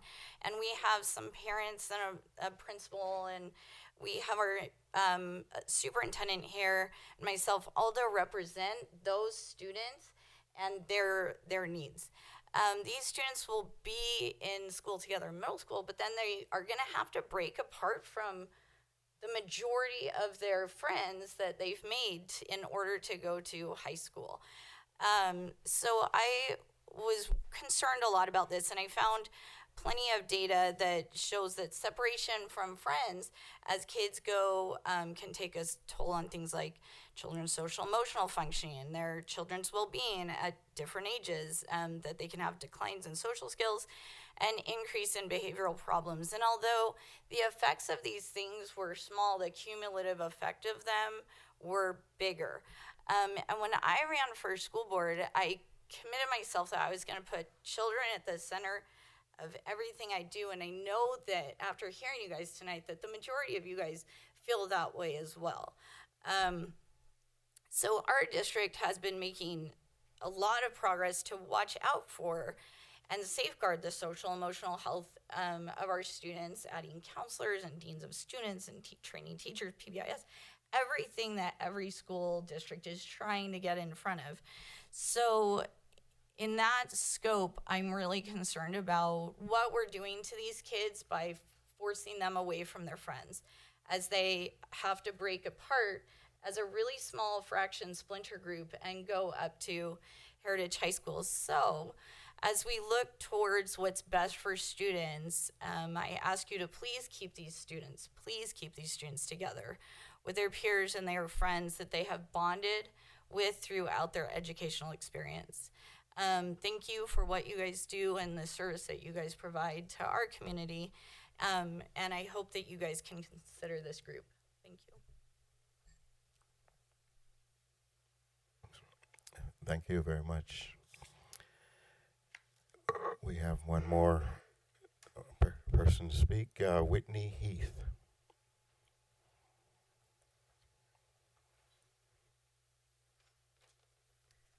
Good evening, everyone. I'm Whitney Heath. That's actually my brother, Gary Lingefelter. I have been a resident of Menifee since 2001, well before it was established as a city, even. I graduated from Paloma Valley High School in 2007, so it's been a little while, and a lot of things have changed. After high school, I joined the military for 4 years.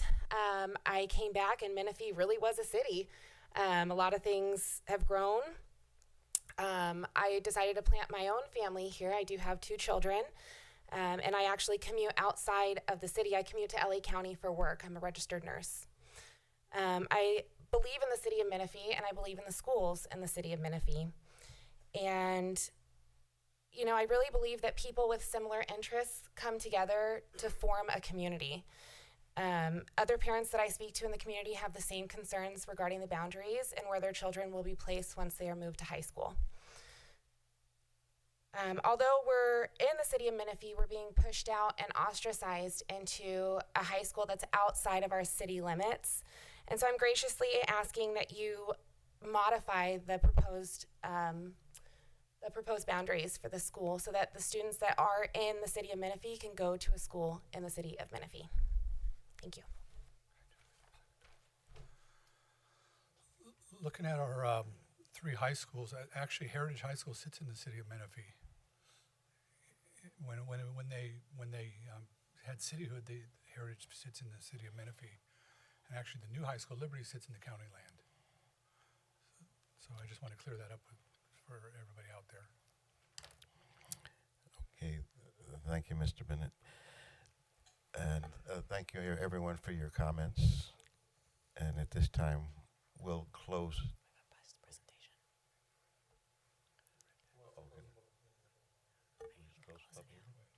This time, we'll close the public hearing at 7:37. Yeah, 7:37. Okay, at this time, Mr. Good is going to come up and make some comments and give us some information. Thank you, Mr. President Stafford and members of the board, Superintendent Bennett and the members of the cabinet. I just wanted to say I really appreciated the comments from the community members. We need to hear, all of those things. And as you can see, school of attendance is a very, very personal thing, and we talked about that a little bit at our November 13th study session. If I could, Candace, if it's okay with you, I'd like to just go through the presentation that we presented to you at the study session. It might give some basis to the members of the audience that weren't there, if that's okay. Yes, Mr. Good, proceed. First of all, this is just a map that shows the existing elementary collaborative boundaries. As a couple of the speakers have identified, there are 4 separate elementary districts that fall within the geographic umbrella of the Parish Union High School District, and the different colors denote those districts.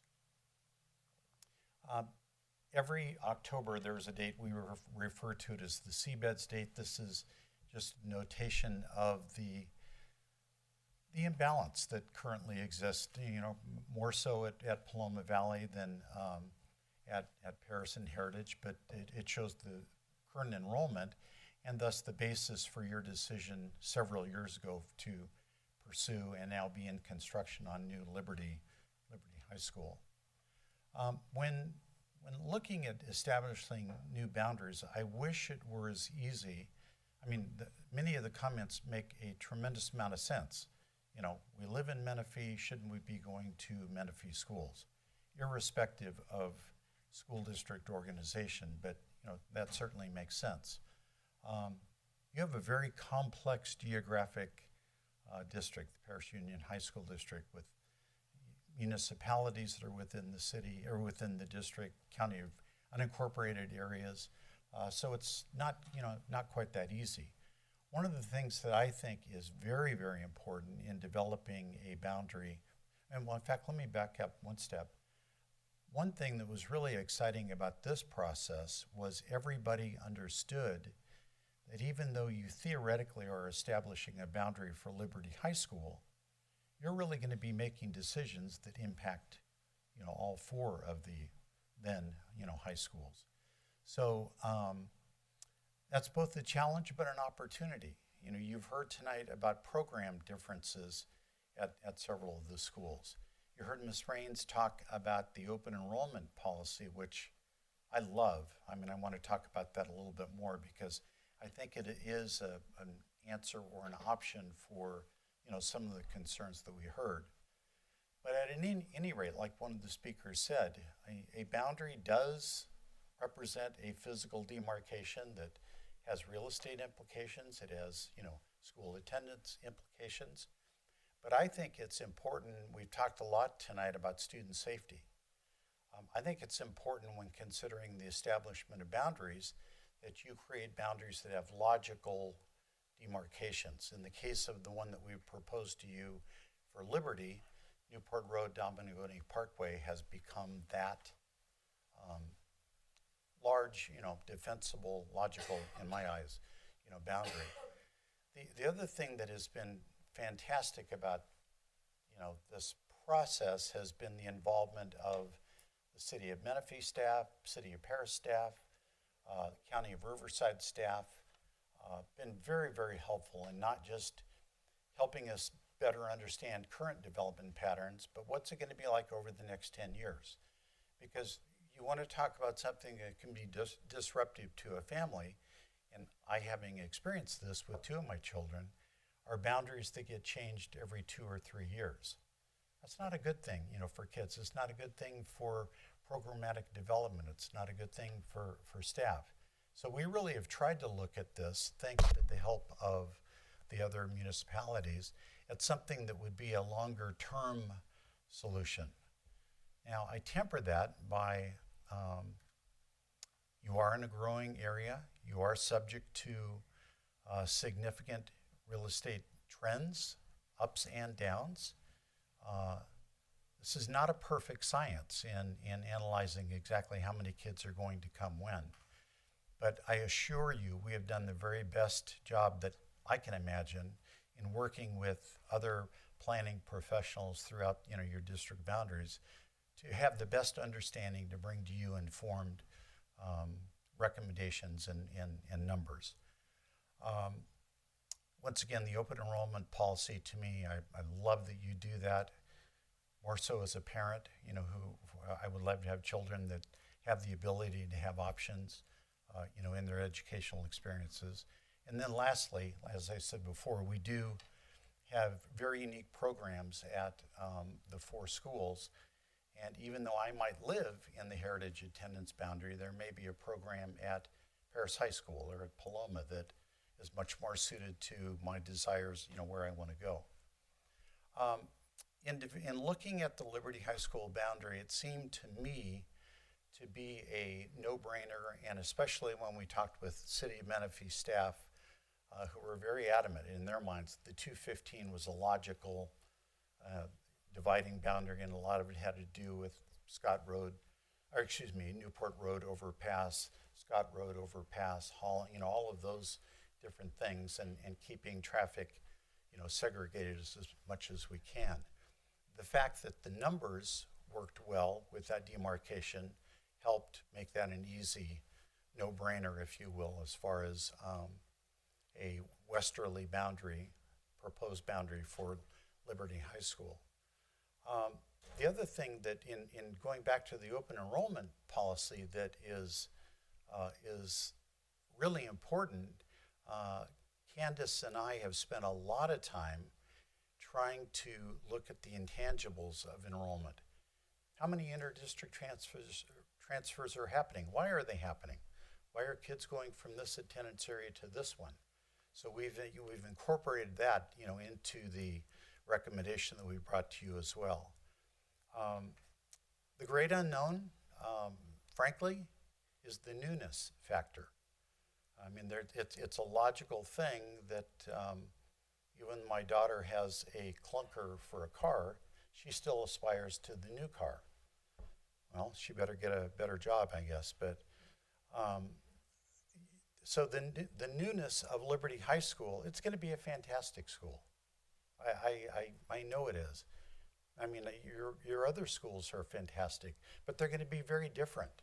So there's just really no way to necessarily quantify that newness factor and what that draw is going to mean as far as overall enrollment. We've taken our best guess, and we'll show you that here in just a second. So this is the same thing that the physical map that the audience is seeing here and also on the screens that shows the proposed boundary that does not, as the speakers have said, necessarily become coterminous with the Menifee Union School District boundaries, but rather uses Dominagoni Parkway and Newport Road as a northerly boundary. And then the existing district boundaries on the east and on the south would form that area for Liberty High School. What we did, as I said before, in meeting with the different municipalities was really get their best guess as to what type of development was going to happen at what rate and apply, when Doug mentioned the school facility needs analysis, a big part of that is what is our student generation rate from new development. So all of those factors were applied to the proposed Liberty High School boundary here and a number of dwelling units and resultant students that would show up to the new Paloma Valley boundary, which would be, in this case, solely on the west side of the 215. The Heritage High School boundary, which is a very complicated one because there's developments that are certainly proposed there, and they're shown, on the slide. And then, of course, the Paris High School boundary. So all of those would end up resulting in enrollments for the next foreseeable period that become fairly balanced between the four schools. The physical capacity of Paris High School, of Paloma, of Heritage, and of Liberty will be relatively similar. So that became an issue for us from a planning, comparing future growth, future capability to house students from new development. We thought it was ideal for you to have a little growing room at each of the, the four schools based upon this new boundary. That leads into the, let's say, 10-year shelf life, of this boundary is kind of what we were thinking. Candace, do you want to talk a little bit about the intra-districts in? Sure. So, as Fred mentioned earlier, he called them intangibles, right?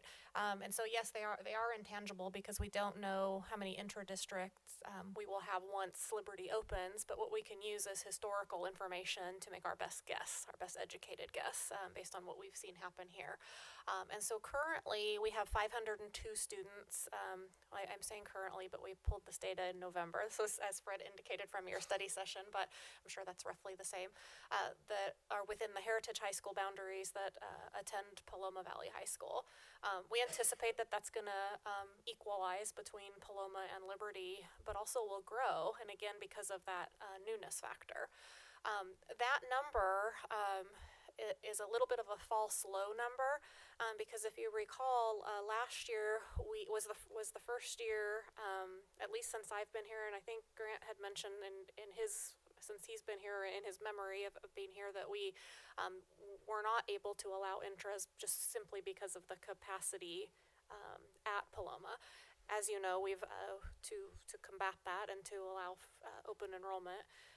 And deal with the increasing enrollment at Paloma, we built that 10 classroom building, the J building there. And so those intra-districts are once again allowed. And so, had that anomaly of 1 year not happened, that number would be a lot larger. So, as Fred said, we worked with officials at the city of Menifee, city of Paris, and then, of course, the county, as well as this historical data, those sort of intangibles.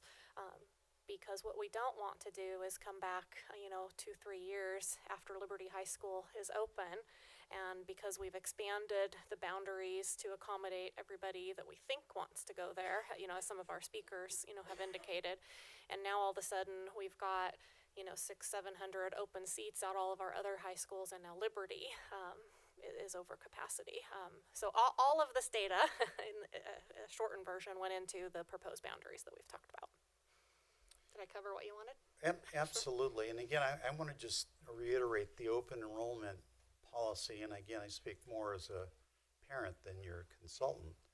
I love that you give the ability to me as a parent for my child to, if I lived in Paris High School, but I wanted to take part in, ag program at both schools is great. Let me use another example. Let's say I lived in Paris High School, but there were a program at Paloma that I wanted to go to. As long as space is available and I'm willing to provide the transportation, I have that option. And that's a wonderful thing that, I think you do.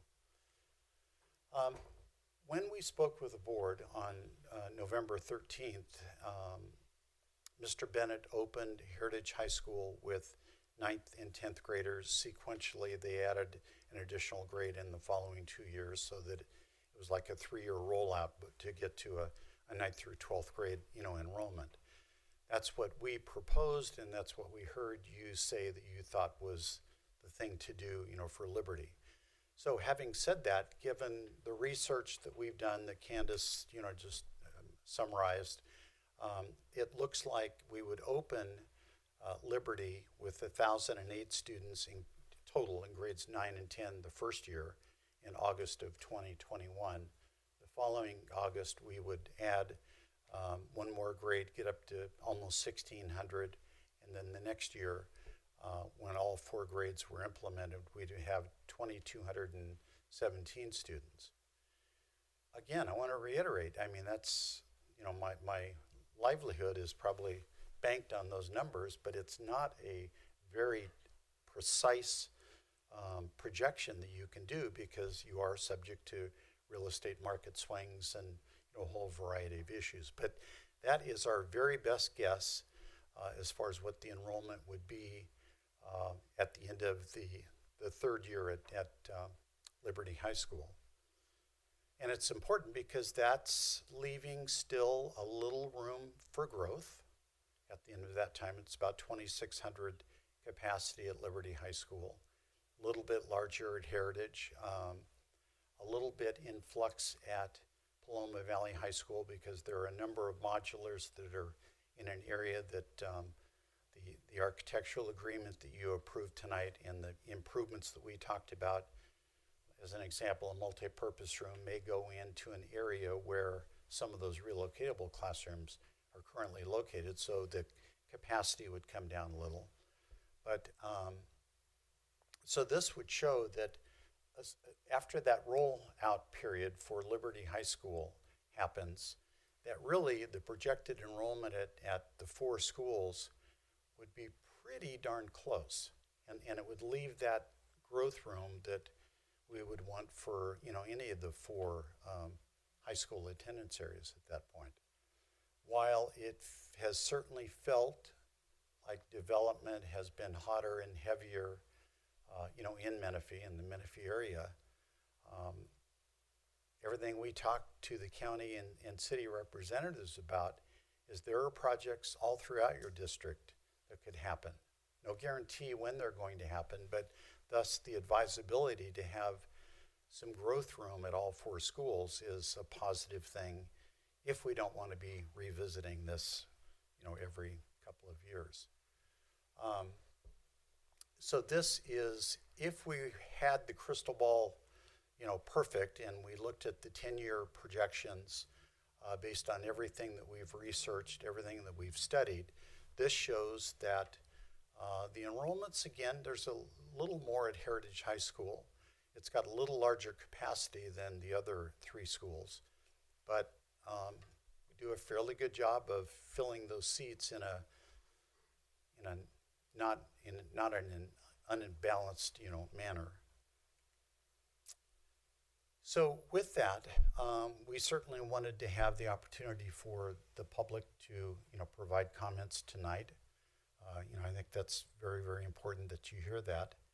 I think what we'd like to do is the idea of establishing a boundary, a little bit of a no-win situation. I understand that, but sooner rather than later would be better because as a parent, I know that you're going to be, appointing a principal in the not too distant future to the school, and he or she should have the ability to know what the finite boundaries are and to go out and start to develop, community pride in the school and relationships and all the things that make a school unique to its community.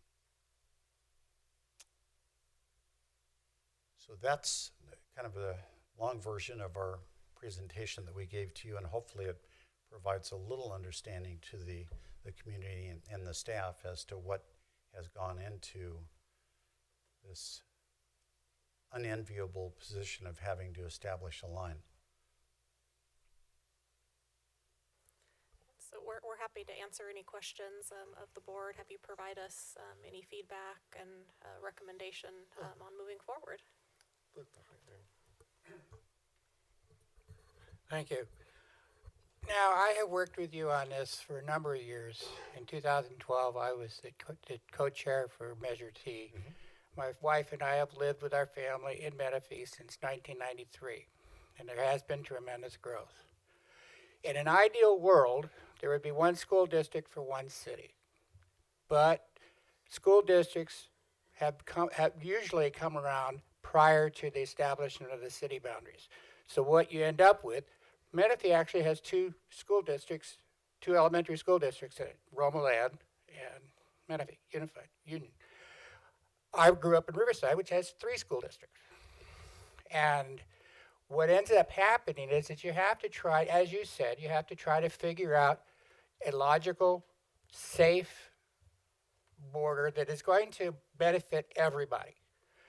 Now, as a homeowner, I appreciate the comments about home values and whatnot, but to me, more importantly, was the safety of my children. My children went through the Menifee Union schools, and then my oldest daughter ended up getting an inter-district transfer to Vista Murrieta because Paloma and Heritage did not have a water polo program. But the other 3 graduated this past year, and they were in the Heritage attendance boundaries, but because of the open enrollment, they wished to go over to Paloma, so they did. There was no problem. I tell you, it was a pain driving them across the freeway. We had to find some real secret transportation routes to get them there and back without being stuck in traffic all day long. It has been mentioned about the middle school kids being divided. But unfortunately, and I did spend 10 years on the Menifee board, so I'm familiar with that, we have the same problem. Elementary students we have 12 elementary schools and 3 middle schools. And it's not these 4 elementary schools all go to that middle school. They end up getting split. There's no way it can be done any other way. It's just you have to balance the numbers as best as you can. Now, on both boards, my philosophy, and I'm sure it is for everybody else, is that whatever is done has to benefit or at least not hurt anybody. And so to say, well, okay, we're going to move you over to this school because that's a better school, and that means that somebody else is going to have to go, it just isn't fair. If I'm going to be coming up with equity, which is a big thing that we're dealing with these days, I have to be able to take into consideration every student that is in the district. Now, if I allow a boundary change that says these people are going to go to this school because that's a more desirable school, then I have to fill in somebody else to go over there, and they may not want to go there either. But we have great schools. They all have different strengths and weaknesses, and so I believe, from what I have seen, that the boundaries that you, Candace, have recommended for us are the most logical ones, and the fact that we have the open enrollment does mitigate the concerns of these parents who want to have a choice where their child is going to go. They're going to have it. Thank you. Thank you, Dr. Freeman. Dr. Arau? Thank you, Mr. Stafford. First of all, I want to say thank you to the parents for providing your input. Right, it's really important to this board, to us, to me as a board member, to know what you think about it. Even though, since you know this district, we have trustee areas, and you're not in my trustee area, but my commitment, once we are here on the board, we represent the whole community, right? And all of our students, that 9,786, I believe, students that we have at this time, a little bit less. I might be off. Few. 9,806. In 6. It was like 60 something. They are all our students. They are my students. And I understand, thank you for making the presentation, Mr. Fred, in terms of this, on how the boundaries were determined. However, you mentioned that the Menifee government officials that involved, Paris, different government agencies were involved there. But I didn't hear, and I want to get to my question, okay? This is just my statement to support my question. I didn't hear the community input, our constituents. So if they are here, right, because they have that interest in being heard, and if we just approve the boundaries after just listening to them, I think that is not the spirit in our democratic society as representatives of our community members, and then making a decision. Because it is really important that input, and considering how they feel, there is some research involved there that is valid. So my question is, would there be any implications if we address this in the next board meeting, if we approve them, and in the meantime, the concerns of the community parents, of the parents who are here, they are part of the equation, because we have this government, Menifee, Paris, officials, and all of that, plus input from the community equals boundaries. If we can do something, at least we are trying, because I think our community members deserve not only to be heard, but act upon a potential solution and address those concerns. Right? I think that is the right thing to do, right? To take that in consideration. So would that be a lot of, or what would be the implications of putting that element? I'm not saying the boundaries are going to be changed, but if we add that element of parent input in the equation, is that going to have a different outcome, right? So that's what that would be my proposal, you know. And what would be the answer to Well, the I like that question? proposal because that's our plan. So tonight is just a public hearing. We advertise this on our social media channels, on our website. Thank you, Menifee School District, for helping us with that as well. Menifee 24/7 put out an article. So tonight is actually not for the board to make a decision. Tonight is simply the public hearing for you to receive input from anybody who I think the first gentleman said he saw the ad. I'm glad you saw it, and so you aren't making a decision tonight. So there isn't any negative impact. I'm glad that you're clarifying that because I was reading action, that it was an action item. Because we have to put the public Yes, hearings that's why there. I said, I see the how can we confusion. make a decision without taking in consideration first the input from our community? Yep, you're 100% right. Exactly right.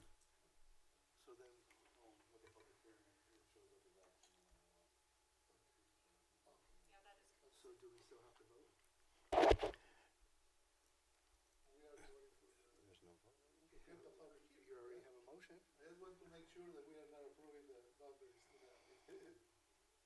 Well, we have a motion, and we have a, Motion first and second. it says public hearing regarding high school attendance boundaries. No fiscal impact. That would merely be to open and close Just the open and public close. hearing. I mean, clearly, we thought this would be deferred to a future decision-making meeting. I mean, not tonight. Okay. What you presented was, it says right there that you prepare an action item for the January 2020 board meeting, so.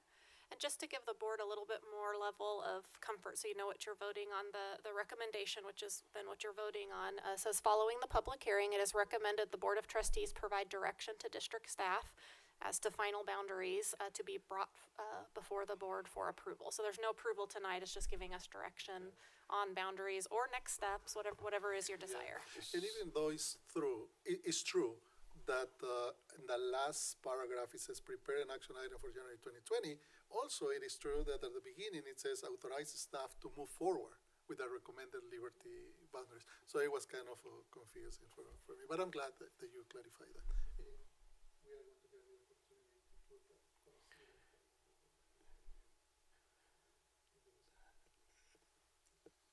Okay, so we're just voting that we've had this public hearing. The committee.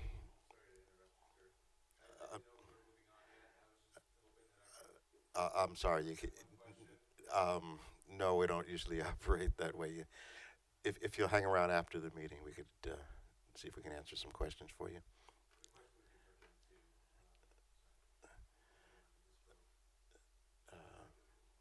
Okay, he'll stick around for you. Okay, thank you. Okay. So we're essentially voting for them to move forward with, not voting on the boundaries, but move forward with putting something on for action item for next month, essentially. The committee results, did you encompass that or did I just miss something? You had a committee that put the boundaries together, right? Or it was... No, it wasn't a committee. It was Dr. Good, Hector, and myself meeting with the city of Menifee, city of Paris, the So county. no citizens involved? No. Okay. No, and that was because we have the open enrollment policy. Okay. Okay, so we're gonna. We just want to be clear on what we're voting on here? So let's make that. So we're gonna move the process along, and we'll visit this in January. Okay, so you can go ahead and vote.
.10 is 5-0.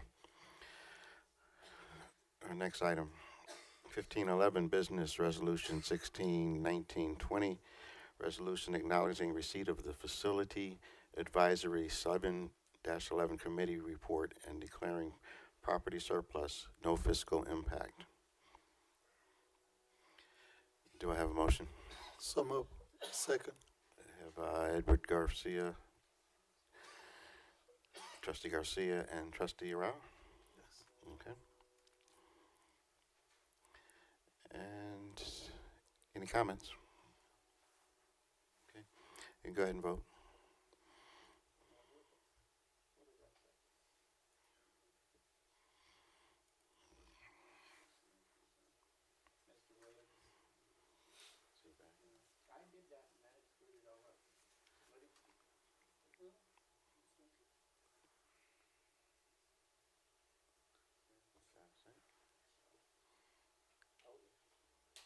We just waiting on.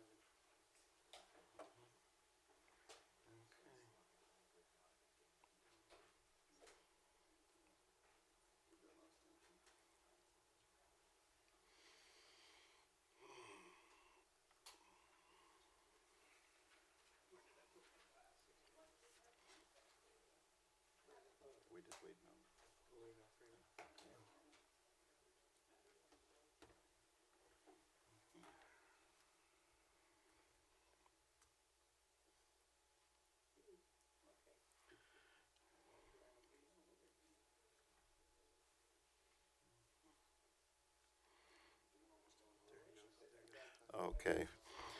15.11 is 5-0. Passed. The next item, 15.12, business approval of the 2019-20 first interim financial report with a positive certification of the Paris Union High School District's financial condition, no fiscal impact. Do I have a motion?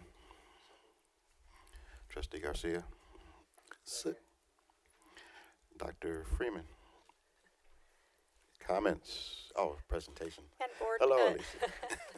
Knowing we had a number of items on the agenda and that we've spent the last, I think, 3 meetings talking about the budget at length, I did ask Alicia to be brief tonight, so she will attempt to do that.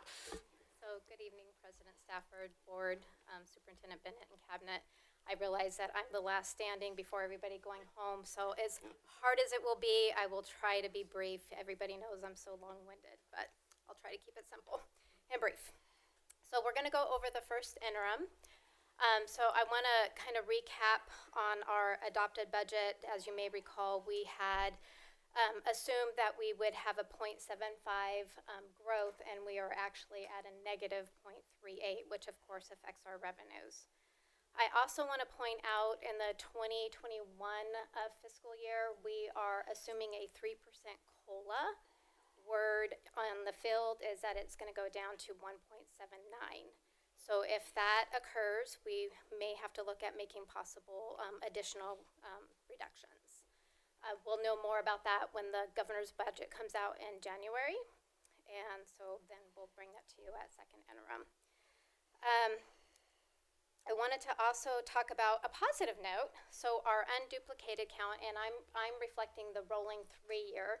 Audrey presented the single year, so we did go up significantly, and that is all contributed to our hardworking site administrators and nutrition services and the SSC for all of their hard work in getting that number up. That was critical to us not losing additional revenues.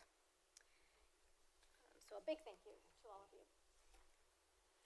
So while we're looking at our multi-year projection, if you'll notice, we are continuing to deficit spend, and a lot of that is for the anticipation of opening up Liberty High School. And we added the 22-23 year, even though that's not technically a requirement, but felt it was important for you to see that we are barely making our 3% required reserve in that year after we open up Liberty. So the components of the ending fund balance are listed there, and as you can see, we are reserving quite a bit for Liberty, which is going to be needed in order to save money to fulfill our commitment from the board to our students and of course to the public to open up that school. So just some considerations and challenges to keep in mind. We are in a COLA only environment. That COLA, you know, obviously cannot pay for all the new costs that we have associated, such as STRS, PERS, health and welfare increases, step and column, those things and we are currently in a declining enrollment. Even though we're declining enrollment, our special ed costs continue to rise, and so we need to be aware of that. And just again, we're barely meeting that 3% reserve after Liberty. So we may have to make additional revisions to the budget and look at that. And Alicia, I'm sorry if you don't mind, if you could Of go course back to the last, or yeah, there we go, that slide. I just want to make sure that the board and our public is aware that that first bullet there, us being in a COLA-only environment and new revenues not covering new costs, that's not unique to Paris Union High School District. All school districts across the state of California are dealing with that. Now, the other three bullets are unique to Paris Union High School District. Some are not unique to just us only. I mean, we are the only district that I'm aware of that's opening a Liberty High School. Many districts like us are declining in enrollment, and special education costs continue to increase. Probably in all districts. To what level, I couldn't speak to, but I just wanted to point out that at least that first bullet is consistent. Sure. When we are projecting what we're going to be having in the way of revenue and expenses for the course of the year, we don't know just July 1, this is what it is, to June 30th. Don't we have, especially I'm thinking about the increase in costs for special education, isn't that come to us throughout the year? Well, we do the very best we can to project. So on the revenue side, typically that's a little bit easier. We definitely don't like when curveballs are thrown at us, the 3%, perhaps down to 1.79 that Alicia was speaking of earlier. But we use the School Services of California dartboard, and yes, that does change, not typically during the fiscal year.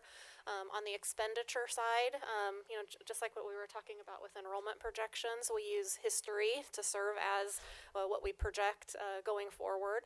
It's a little bit of an art and a science kind of mixed to it, and so we do project for increases. Come around November, we get a special ed student come in, and next thing you know, it's costing you $200,000 for that child. Yeah, that can So happen. It's not like you're going to know in July that that's going to be happening. I wish that we could. And that's why we have to revise our financials during this. Yep, that's correct. I'm sorry I overcomplicated your question. I didn't mean to do that. Sorry, Alicia. That's okay.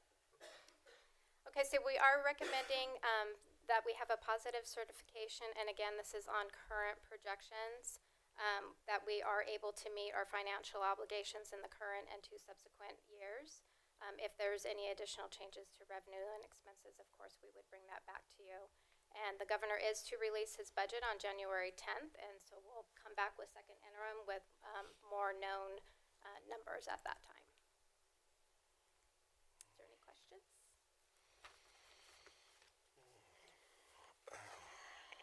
Questions, anyone? Dr. Rao? I would like to, I'm trying to remember what we saw last time, and we were talking about $6 million. If I made my numbers right on this, on the first slide, it was, we were talking about $8 million now? Then, yeah. No, it was, yeah, 3, 5, 6. Yeah, is that, it doesn't add up to 6, right? So we have more now? No. You can explain Don't please. panic. Okay. So there's actually 2 lines at the bottom. One is identified cuts and reductions. That's where you see the 4 numbers there that you're adding up, Dr. Rao. And then the next line is the TBD, to be determined, cuts or reductions. So we were focusing, just on that, which is what you were speaking of. But at the last board meeting, when you authorized us the list that we talked about, now those items move up and they join those other reductions, which were other reductions that we had already implemented. So we're just trying to be very transparent in showing all of the cuts we've made, not just the result of one meeting. Okay, so if I'm understanding correctly what you are saying, those are identified reductions. Correct. What is the real number that we need? Because those are identified 1.7 million this year. What is what we need to meet in order to be okay, to provide this positive certification? Because if it's 1.5 and we are reducing it for 1.7, that's fine, right? That's okay. But those are the identified. But if we have to do 2 million, so we are going to be on the. I don't know if I'm explaining. I think I myself. understand your question. Yeah. So what is what we have to So eliminate? we don't need to identify any further reductions. You did that. You gave us direction on that at our last board meeting. Okay. So there isn't an amount we need to cut in addition to what we've already talked about. We have solved that. Now, as Alicia said, we only have a 3% reserve, and so if something changes, we get less revenue than we're currently projecting, or we have higher expenditures than we're currently projecting. And those things can work in reverse too. We could get more revenue than we are anticipating. I would love it if that happened. Our expenditures could go down. The example that Dr. Freeman talked about, that same hypothetical special education student could also move out of the district. And so the short answer to your question is 0. We don't need to make any further reductions in order to have our multi-year projection look as Alicia has presented it, which is why we're recommending a positive certification, because based on the decisions and the direction that you have given to us, we will meet our financial obligations because of that direction. Those identified reductions are already in the multi-year. Right. So they're included in these numbers. So that triggers this question. I'm confused because they are identified potential reductions, but they are already there on the plan. So that is a fact that those reductions are going to happen? Yes. Or they are just so they are not identified. They are things that are happening, right? So that was my interpretation, that identifies of potential reductions. No, I those think are the reductions. confusion might be coming from, I continued to show that same line with a negative red number in parentheses, and that the format of the table looked very similar. The budget reductions that you've given us direction on previously are, as Alicia said, are reflected in these numbers. So they are identified already. So they are included now in the projection. So sequentially, how this happened is you provided us the direction. I then took that to Alicia and said, okay, do these things. This is what the board said to do. And so she did those things, and now this is what it looks like, which shows that we will meet our financial obligations. Okay. If we can just take it one step at a time, right? What we talked and we gave directions was about $6 million. Those red numbers, they are more than $6 million. Because we had already identified other cuts. What we came to you was cuts we needed input on from you. We had 2 lines in the presentation that we talked to you about. Cuts we had already identified, and then cuts we needed input from the board. If I understand what you're just saying, maybe for Dr. Rouse's benefit, you had already made some cuts prior to coming to us and say these other cuts. So they add up to more than the $6 million, but we're not any greater debt than because we don't have to make any further cuts. That's correct. So what is the objective of making reductions that we don't need to then?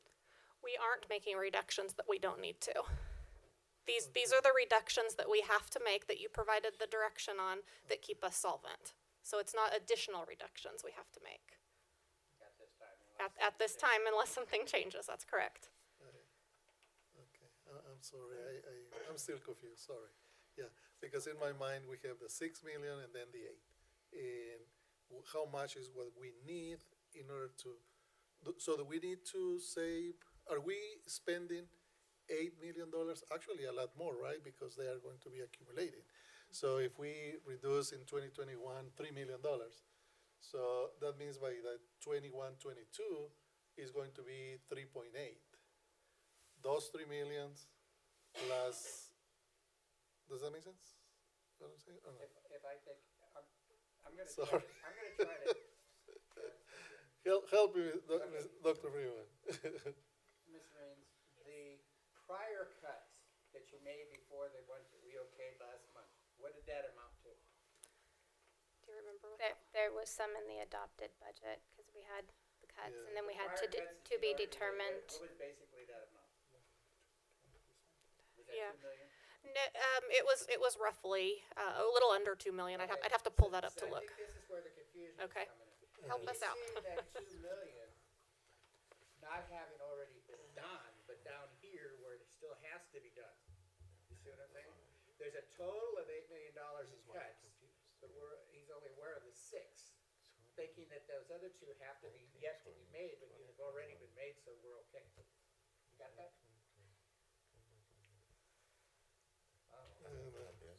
Do you guys understand?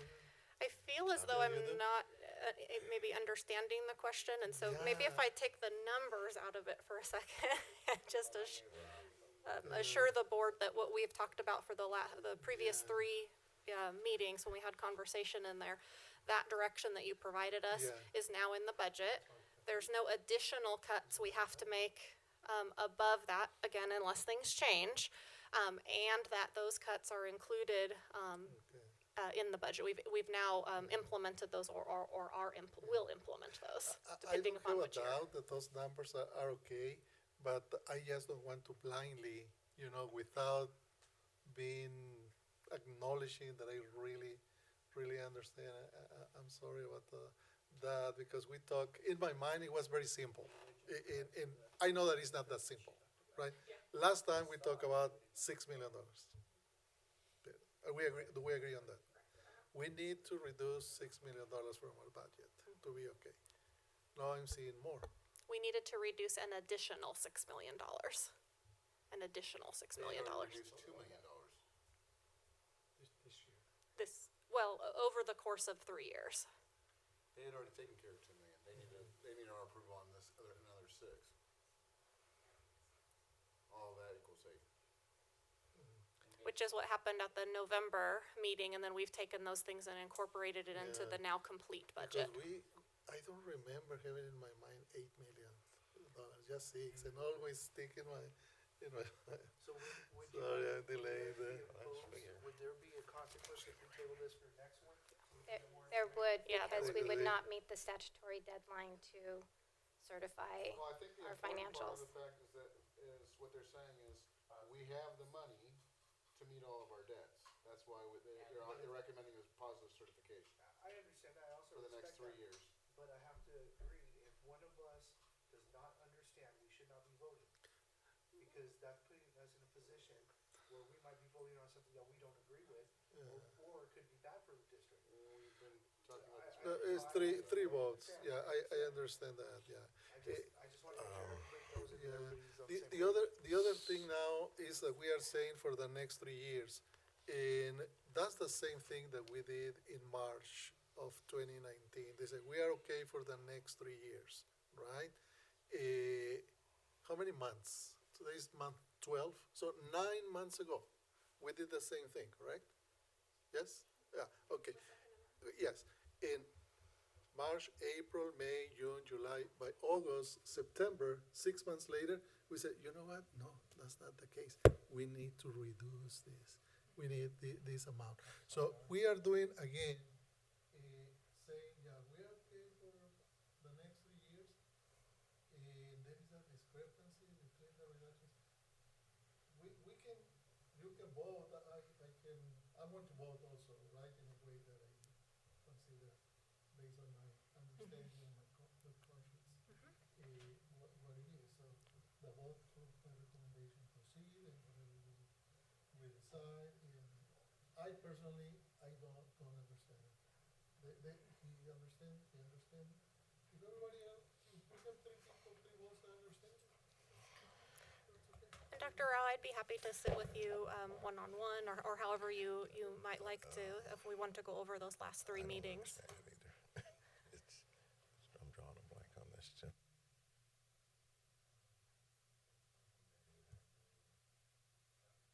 Special ed, not including the asterisk at the bottom, not including special That's ed. the staffing growth. So for the general ed, because we're declining, that is a reduction in staffing, just, through attrition.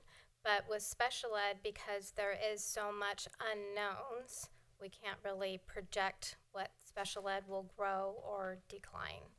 And at the rate of our increasing in special ed, it's more than likely that it would increase. So you're saying we don't have time in between now and this next meeting to get more clarification? not meet our statutory requirement to certify our financial statement.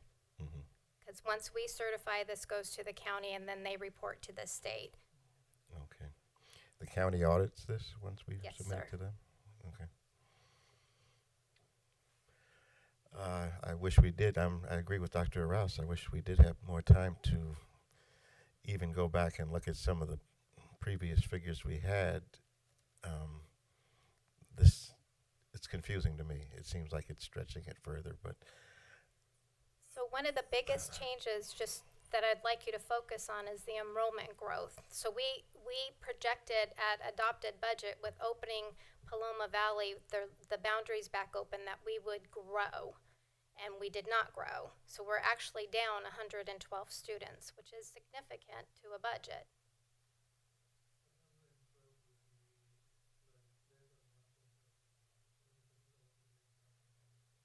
Correct. But when you do that times 3 over a multi-year, that's significant. I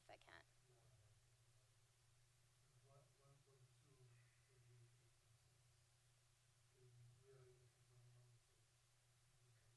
you have things with special ed or all that. And don't get me wrong. 9 months ago we said yes, then 6 months later we said no, and then last month we said we talked about 6 million, and now we're talking about that. That's my only concern when it comes to all those changes. And I'm sure you have a reason for that. But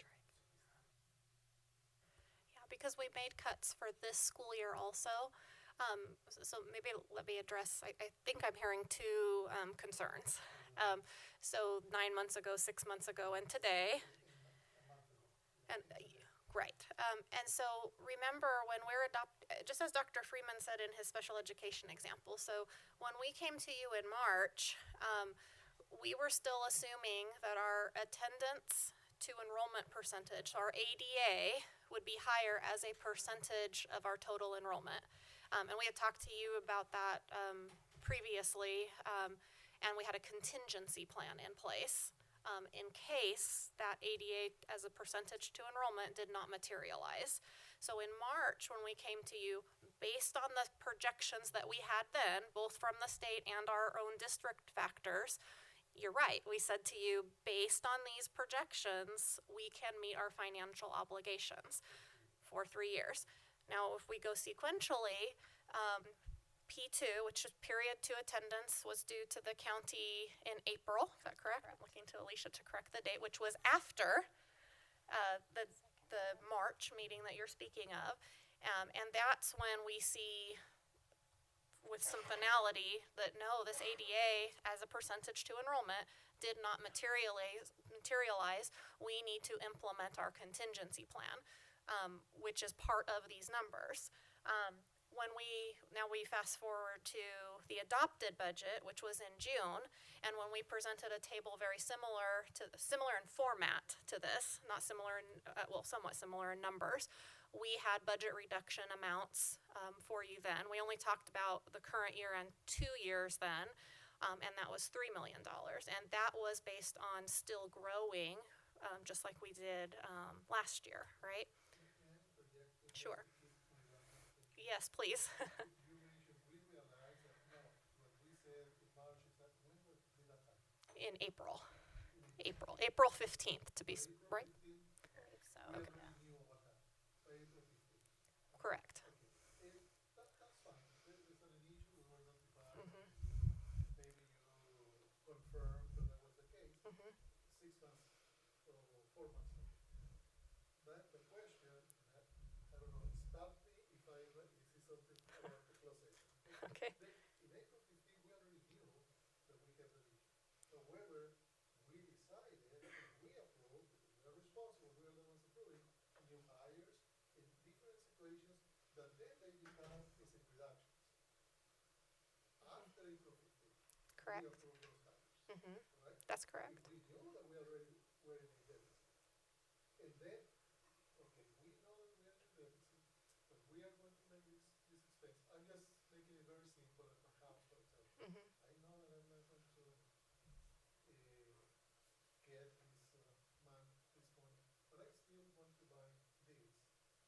then a few months later, no, but now I need to cancel, you know what, I tell my family, I'm going to cancel this, but where did you order them? Where did you make the order? So those are the kind of, what would be the answer for that? April 15th, we already knew, we knew it, because it is my understanding and refresh my memory, that when I asked that question, is we didn't know that it was going to happen, but I was asking, why are we making the reductions now in September if we just hire staff during the summer? Right. So we did know in June, you're correct, when we presented to you the proposed budget and then ultimately you adopted the budget, it very clearly showed that we still needed to make, additional reductions. We made those changes from between March and April being the P2. So we lowered one of the factors like that's shown here, we lowered that percentage of ADA to enrollment like I was speaking about. And even with that, we still had to make reductions. You're right, we did replace a position, that had left, and I'm trying to speak sequentially in terms of just focus on your original question. And then the start of the school year comes, and as Alicia said, we projected a growth of 75 students. We actually declined by 38 students, and so that's a swing of 112. That's what you said, right? 113. we were projected to grow by 74. Sorry, I'm trying to succinctly summarize this. And then that's a year over year, because now we've projected a decline instead of a growth. So if you remember, we talked there, that's 440 ADA. So where I think you might be struggling is the numbers that we talked about in the three meetings that we're referring to. You're right, they totaled $6 million, because once the start of the school year happened, then we saw that we didn't have the whites of the eyes, so to speak, and our enrollment didn't materialize. So we then again had to revise the budget. And so then we had to come to you and talk to you about, over a 3-year period, we needed to cut $6 million. And in addition, and because this is how the numbers now aren't making sense, I think, in your head, in addition to cuts that we had already implemented, reductions at the school site, reductions to district office departments, and so forth. And so all of those things combined are now in this newest financial projection. So this multi-year projection is actually very, very similar to the one that we've been talking about in those three meetings, rather than we need to cut this amount, now those cuts are in the budget up above. Does that help? I think I saw it turn on.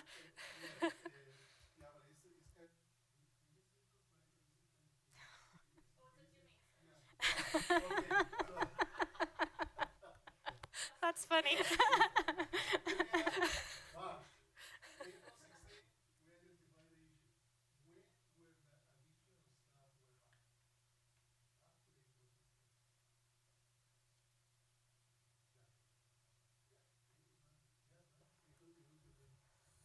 If it's the staff person, I think you're talking.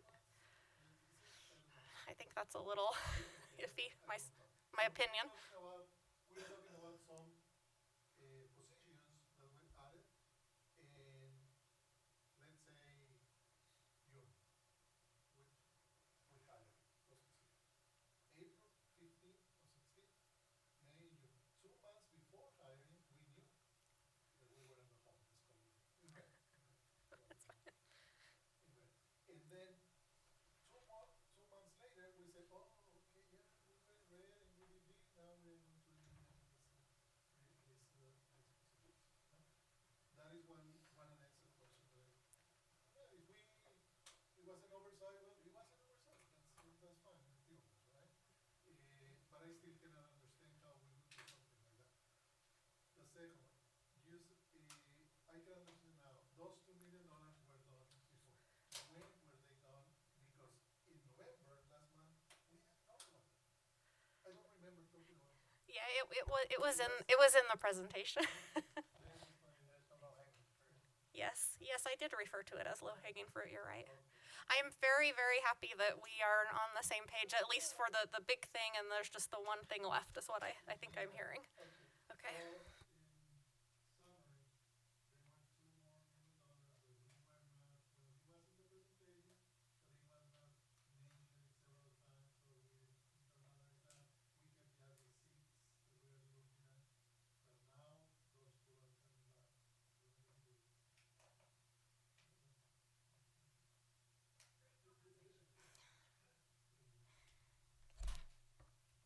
Thank you.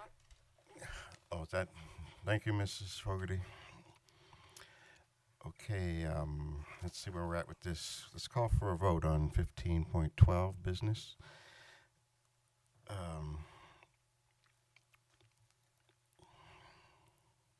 And you can vote now.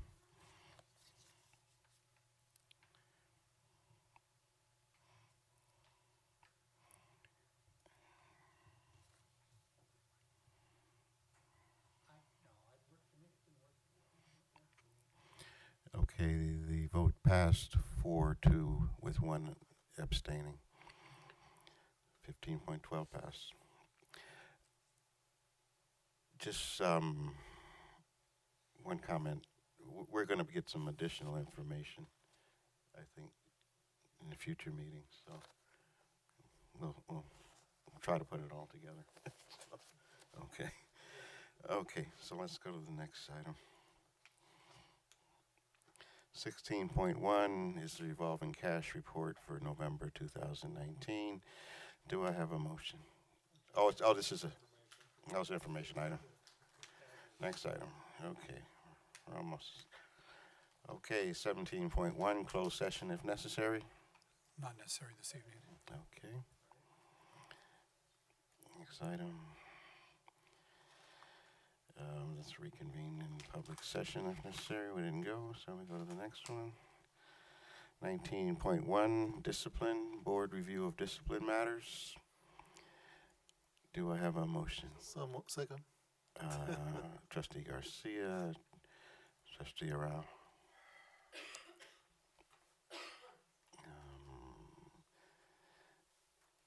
Okay, you can vote.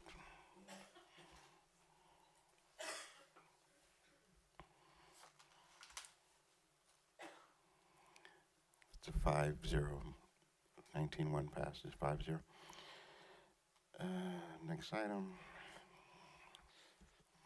Other items by superintendent, 20.1. I just want to wish everybody a happy holidays, enjoy time with your family, take some time off, and re-energize yourself for the startup back in January.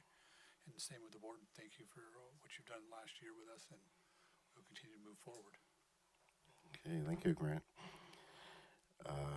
Next item is other items by Board of Trustees. Dr. Arau. Well, I just want to say Happy New Year, Merry Christmas. I missed the cabinet. I apologize when I was sharing that with the staff, right? But I wish you also the best to everybody. Trustee Nelson. Dr. Freeman. Trustee Garcia. Merry Christmas, Happy New Year to everybody, and Kevin. Okay. And myself, happy holidays to everyone, and we'll see you after the holidays are over. Thank you for the citizens that showed up to discuss the boundaries. I appreciate that, and learned a lot, and think we need to, we'll be talking about that. Hopefully you got some answers, and we have plenty of staff here that are willing to answer any questions you have. Other than that, let's move to the next item. Is 22.1, and that's adjournment. Second. Okay, I've got Dr. Freeman. Who was that second? Mr. Garcia? No? Mr. Garcia. You can vote.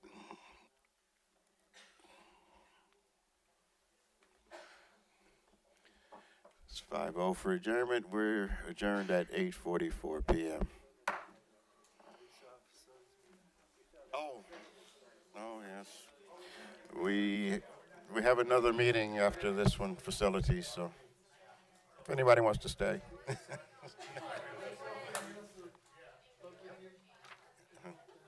Can I speak with you guys one more time, please? Would that be all right? I know everybody's eager to go. Here's what I'd like to say. This was advertised as a public forum for people to be able to discuss the concerns that they have with the boundaries. And I have to say, as a citizen, I'm pretty disappointed with the way that this forum worked. This is the first time having experienced any kind of public forum where I get a chance to say something. And I always thought if there was going to be a chance for comment or questions, that first off, I understand there's got to be a time limit, and I'm not. It's okay. This isn't part of the meeting. This is me just talking. Okay.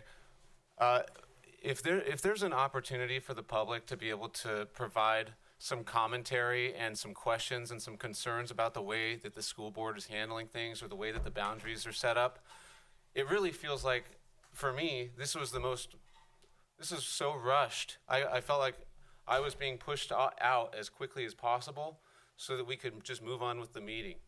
It doesn't feel like I got a whole lot of interest in what I was saying. I noticed some head shaking. I'm happy for your comments with coming back to it and revisiting it later, which is what it sounds like is the case, or was the plan in the first place. But I sat here for 3 hours tonight while my wife watched the kids during Christmas time, just because I'm a concerned citizen. I just would like to say and have it on record that I think that maybe this could be better structured so that the people who have questions or concerns can maybe address you a little earlier, can have a little bit more time to be able to get a little bit more public input. Okay? Thank you.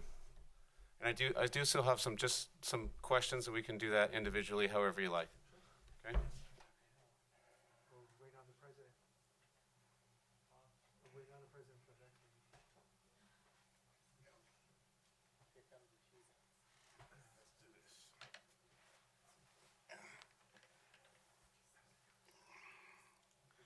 So what meeting we're going into the, how do I get to this other meeting?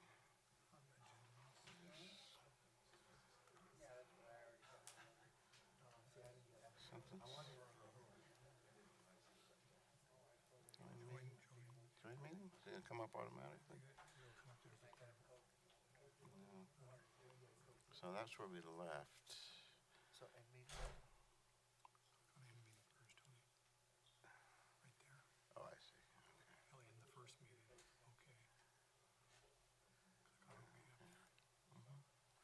Capital still. Can we comment to his comments right now? So we could? Are you about to start? He's not being nice. I wouldn't even. I think there's a difference to understand that this is a school board meeting and then a town hall is separate.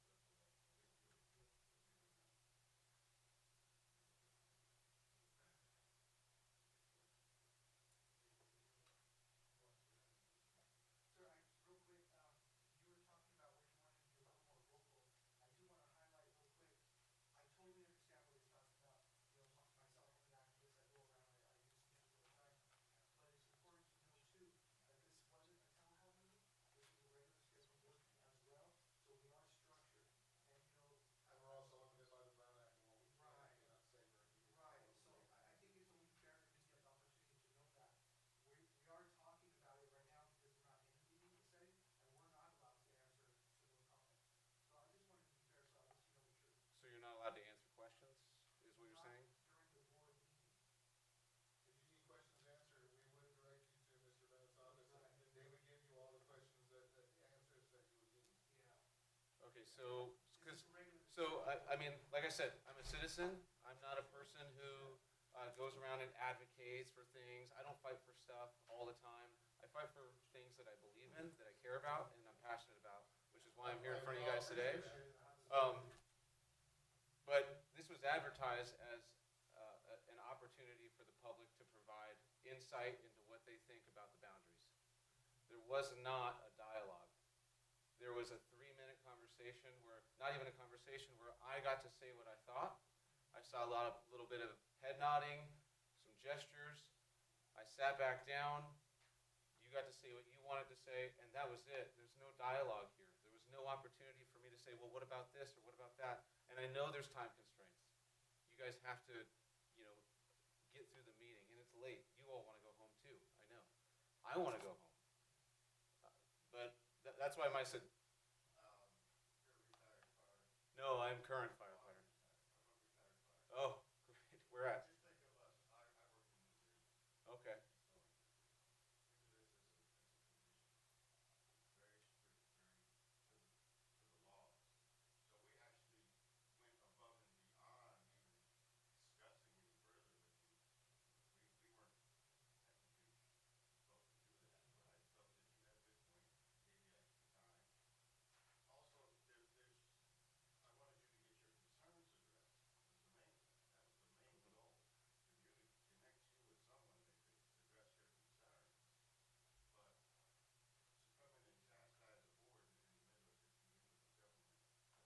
I'm sorry if it comes off as me chastising anybody. That's not what I'm here to do.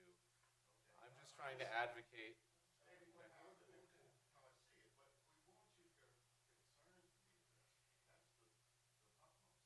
fully understand your point of view, but we also have constraints on us on what we are allowed to do.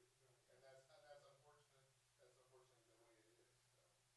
So. I'm just asking, I'm politely asking that you're not going to get good turnouts from people if you make them sit in a chair and wait for 3 hours to be able to provide commentary, and then you give them 3 minutes to talk. I'm not chastising anybody here, okay? I'm just stating the facts. I would appreciate it, and I'm sure the community would appreciate it. You're all, I don't know if you're all elected. I mean, this is different for me. But you're all elected. You should all want to hear what everybody has to say, right? So give us the opportunity, just give, I just want a little time a day. That's all. And I'm not trying to chastise you. I'm sorry that that's the way you felt.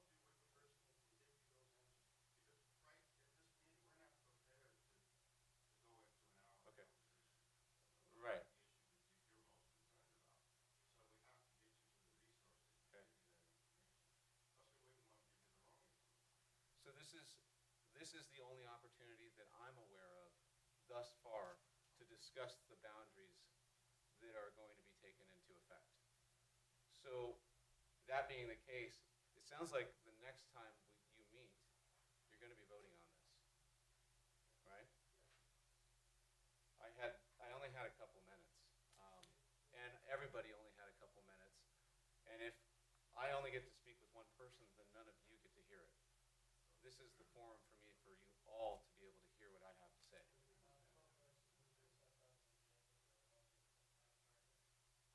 That's my request. Thank you. That's exactly what I'm trying to say. Well, for the future, if you have any kind of public commentary that you would like, that would be nice.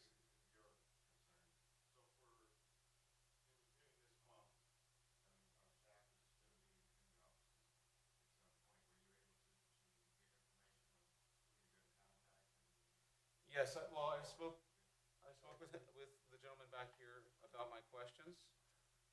I just thought that this was something that all of you would have liked to hear. But if you can't listen to it because you have to go, or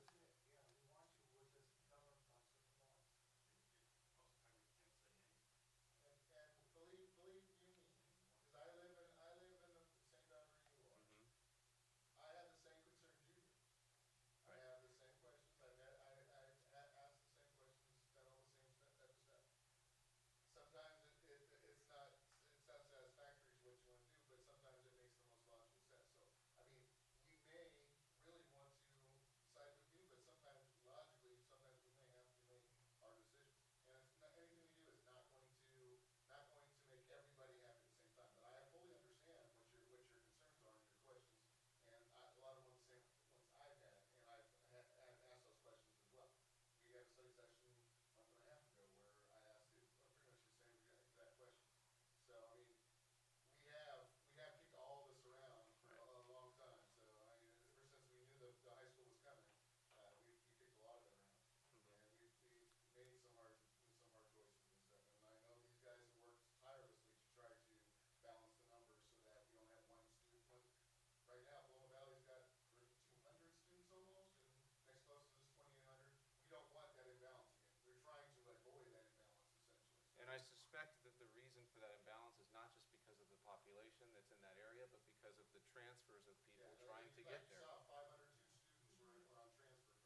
But that's exactly my point. If instead of trying to transfer everybody, if we just draw the lines correctly in the first place.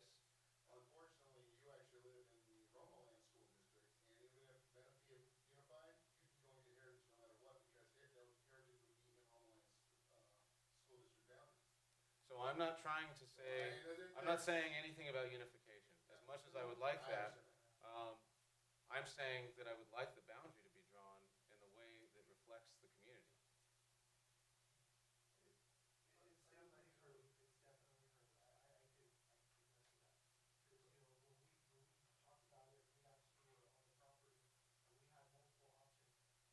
But don't forget, our constituents is everyone. But our focal point are the students, what's best for the student. That's what you all left us to do, right? So if we could cater to the majority, that's what we're gonna do. We're not gonna cater just to one, but we found a way to go around that. We have the open enrollment, right? Where you have the opportunity to say, you know what, I like this school better, you know what? Parents meeting, can we apply something like that? That's the exception we were able to come up with going around the laws. So I can't give all the right and wrong answers, but I'm doing my best to make sure you're heard. Right. I have a question. The board meeting has been closed, so we have community members talking about this. But I would like to address his concern. I know that board of education in general, they operate on this parameters, right? Is that board decision or the code? Is that code? Yes. Yes, because when you read about the 3 minutes, it's not in code, right? Because that is the way it is supposed to be. But I understand also that as a community member, I'm putting myself in the shoes, right? And I want to ask questions, right? In the same way that as a board member, I was asking 3 minutes ago. If I look at being limited to 3 minutes, I would get very frustrated as a person, right?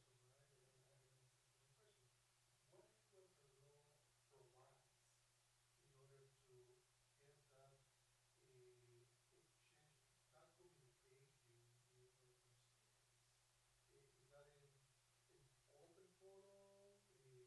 Is that in open forum? How do we conduct some? They ask questions, and then they can get an answer, or they can be referred, or this is not a question, maybe it's the way it is. And there is that, we are satisfying that element of that communication because it seems, and I understand, it's a code, it's one way communication, right? You provide, it seems like, well, that was it, we still provide. Yes, a school board meeting is our meeting being held in public. It's not a public meeting essentially. Yeah. And But we were all invited, though. the public is invited to see everything that happens in open session. When we are elected, we go through this training where we are told that this is not going to be a fair thing. It's not us communicating to you and back and forth. This is, you guys give us your input, and we have to internalize it, and we've got to deal with it essentially on our own. We can always redirect you to somebody who can give you answers, but we can't directly talk to you guys in the middle of a meeting. And that's fine. But you know, like if I had like a suggestion as to way that I would have liked to discuss the map a little bit. I would have liked to be able to address you a little more. But I just feel like, just like maybe the other parents did, I was being shooed off the stage, and I didn't have my moment. So I had to stop you afterward. I was on that side for once or twice too, and I. Well, and that's, you know, that's a frustrating thing. Yeah, absolutely. That's a frustrating thing. So. And when I got on this side, I realized how frustrating it is for me not to be able to respond to you. Right. But that's the way it is too. I have a 10-year-old and a 3-year-old. So I'm planning for the future. Okay. I'm planning for the future because I don't want to have to be worrying about maybe there's going to be space in this other high school when she's old enough to go. I don't know if that's going to be the case. If the line, what's that? Well, and I might do that. That's why I'm doing this. It is of such large concern to me that I am willing to move to a city like Marietta or Temecula to be able to just get away from this problem. I mean, I could advocate here. First off, if I only got my 3 minutes and I walked away and I didn't say anything, I would have just been frustrated, and I wouldn't have felt like I got to say my piece, and then I would have immediately started looking at other options. This is a hard fight. I'm trying to persuade all of you into doing something that maybe doesn't, necessarily coincide with what you would like to do, or what you feel that you need to do. I'm trying to persuade you. It's a hard fight. It's a hard battle. It'd be a lot easier for me to just sell my house and go. But I don't want to do that because I already live here. My kids have friends here, and I live in a good community. I hope that it doesn't fall on deaf ears and that you understand what I'm saying.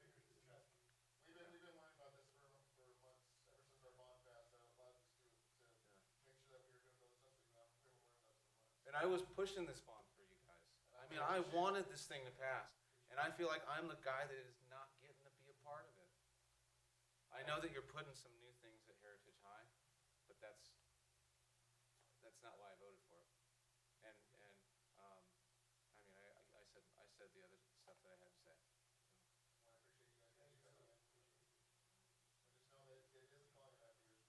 These are all a lot of concerns that we have already had.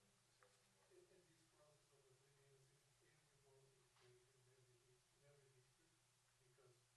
Because every remote education has to follow up with that. So some districts don't have that.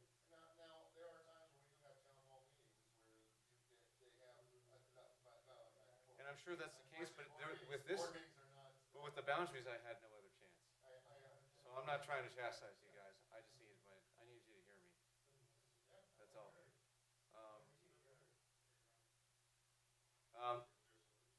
Well, I just think that even if you can't respond back to me, if you made this a more viable option for people to come and talk to you, like it would actually happen probably more often. You'd probably have a lot more people in here talking and willing to give you some commentary, especially if you moved it toward the front end.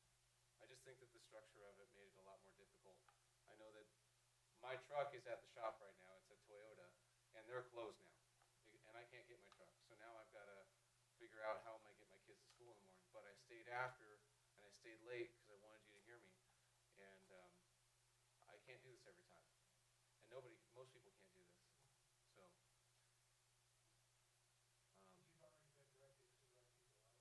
Well, I spoke with this gentleman back here. He gave me some answers, but you're the ones voting on it. You're the ones that I want to hear this stuff.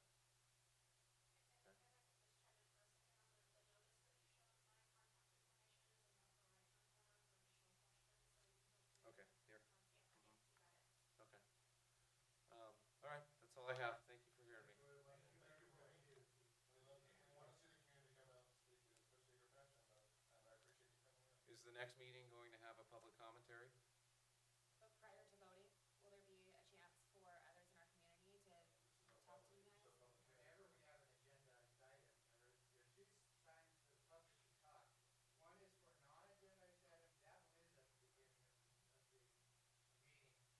And then when you want to speak on an agendized item like this one, that comes at the time that particular topic comes up during the meeting. But I would like to suggest that we try to move it up to the public. I can tell you the community feels strongly about this, and if it gets past. If you do come to the next meeting, it'll be the same format. We cannot respond to you during the board meeting. Right. You can give us your input, but we wouldn't be able to respond to you. I'm fine with not getting a response. Okay, I just want to make Just sure you make sure. feeling like I'm getting the time of day is it. That's it. Okay. Cool. Thank you very much. Thank you very much. Have a good night, okay? And happy holidays. Thanks for your help.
to address the board of directors on non-agendized items. Nope. Good? Sit down, Fred. Okay. 4.1, general functions. This is an action item. Paris Valley Schools Capital Facilities Corporation election of officers. So, okay. Let's get a motion. Trustee Garcia. I move that Mr. Stafford become the chairman. Usually the president is the chairman. So. Okay, that's the rule then. It's not the rule, but that's usually the way it is. I'm fine with That's it. a tradition. I seconded it. You seconded it? Seconded it? Okay. Dr. Freeman, second. Okay. We're going to call the vote. Any other nominations? Okay, we'll vote. And that, surprisingly, that passed. Okay. Let's go to the next item. Secretary Treasurer, that should be. Did it move? Oh, yeah, no, yeah, it has to be because he's the. I move that Okay. Amber Garcia be our secretary. I second. Decline. Can't. Oh, you got me laughing. You already accepted the question, Wait a minute. dude. You get the secretary. I started running. Yes, yes. Okay, 4.2, Paris Valley election of officers, secretary, treasurers. You gotta take a motion. So, No, I already moved. David, I already moved that you were nominated. Randy, call for vote for Edward. Any comments, concerns? Go ahead and vote.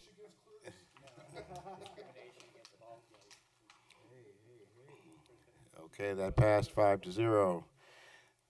Next item, 4.3, general functions, Paris Valley Schools Capital Facilities Corporation authorization of necessary filings and reports. I move for Freeman. This isn't a position, this is a, So moved. what Second. is this grant? I don't remember. This is just getting an authorization for the necessary filings. I thought he was gonna take care of See. that. We're all back there. This just allows the district to take care of the filings. So we had a motion. Do we have a motion? I second it, yes. And Dr. Rao second. And who did we? Nobody needs to be nominated. Okay.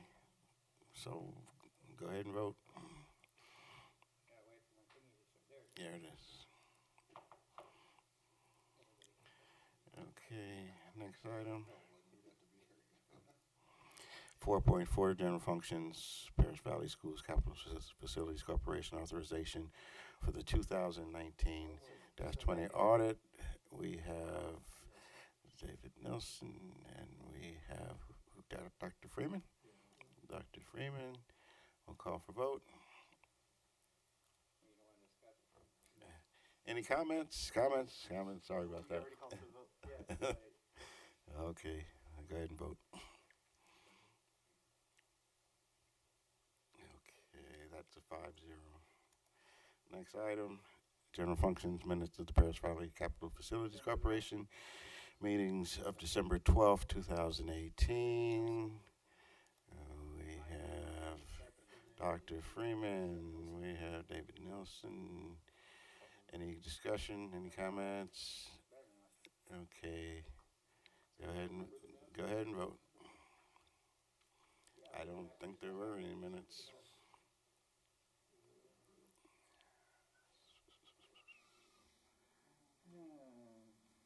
Where is it? Did somebody not vote, or did we all vote? It's 5-0 vote. It didn't go up there. Just go to the next item. Well, you can read off do you have the results right in front of you, Tony? Yeah, 5-0. Yeah. Those check marks mean something. Okay, 5.1 is adjournment of the regular meeting of the Paris Valley Schools Capital Facilities Corporation. board for December 18th, 2019. And we have Edward as the motion. We have David Nelson as the second. And call for vote. There it is. Okay, we are adjourned at 9:11.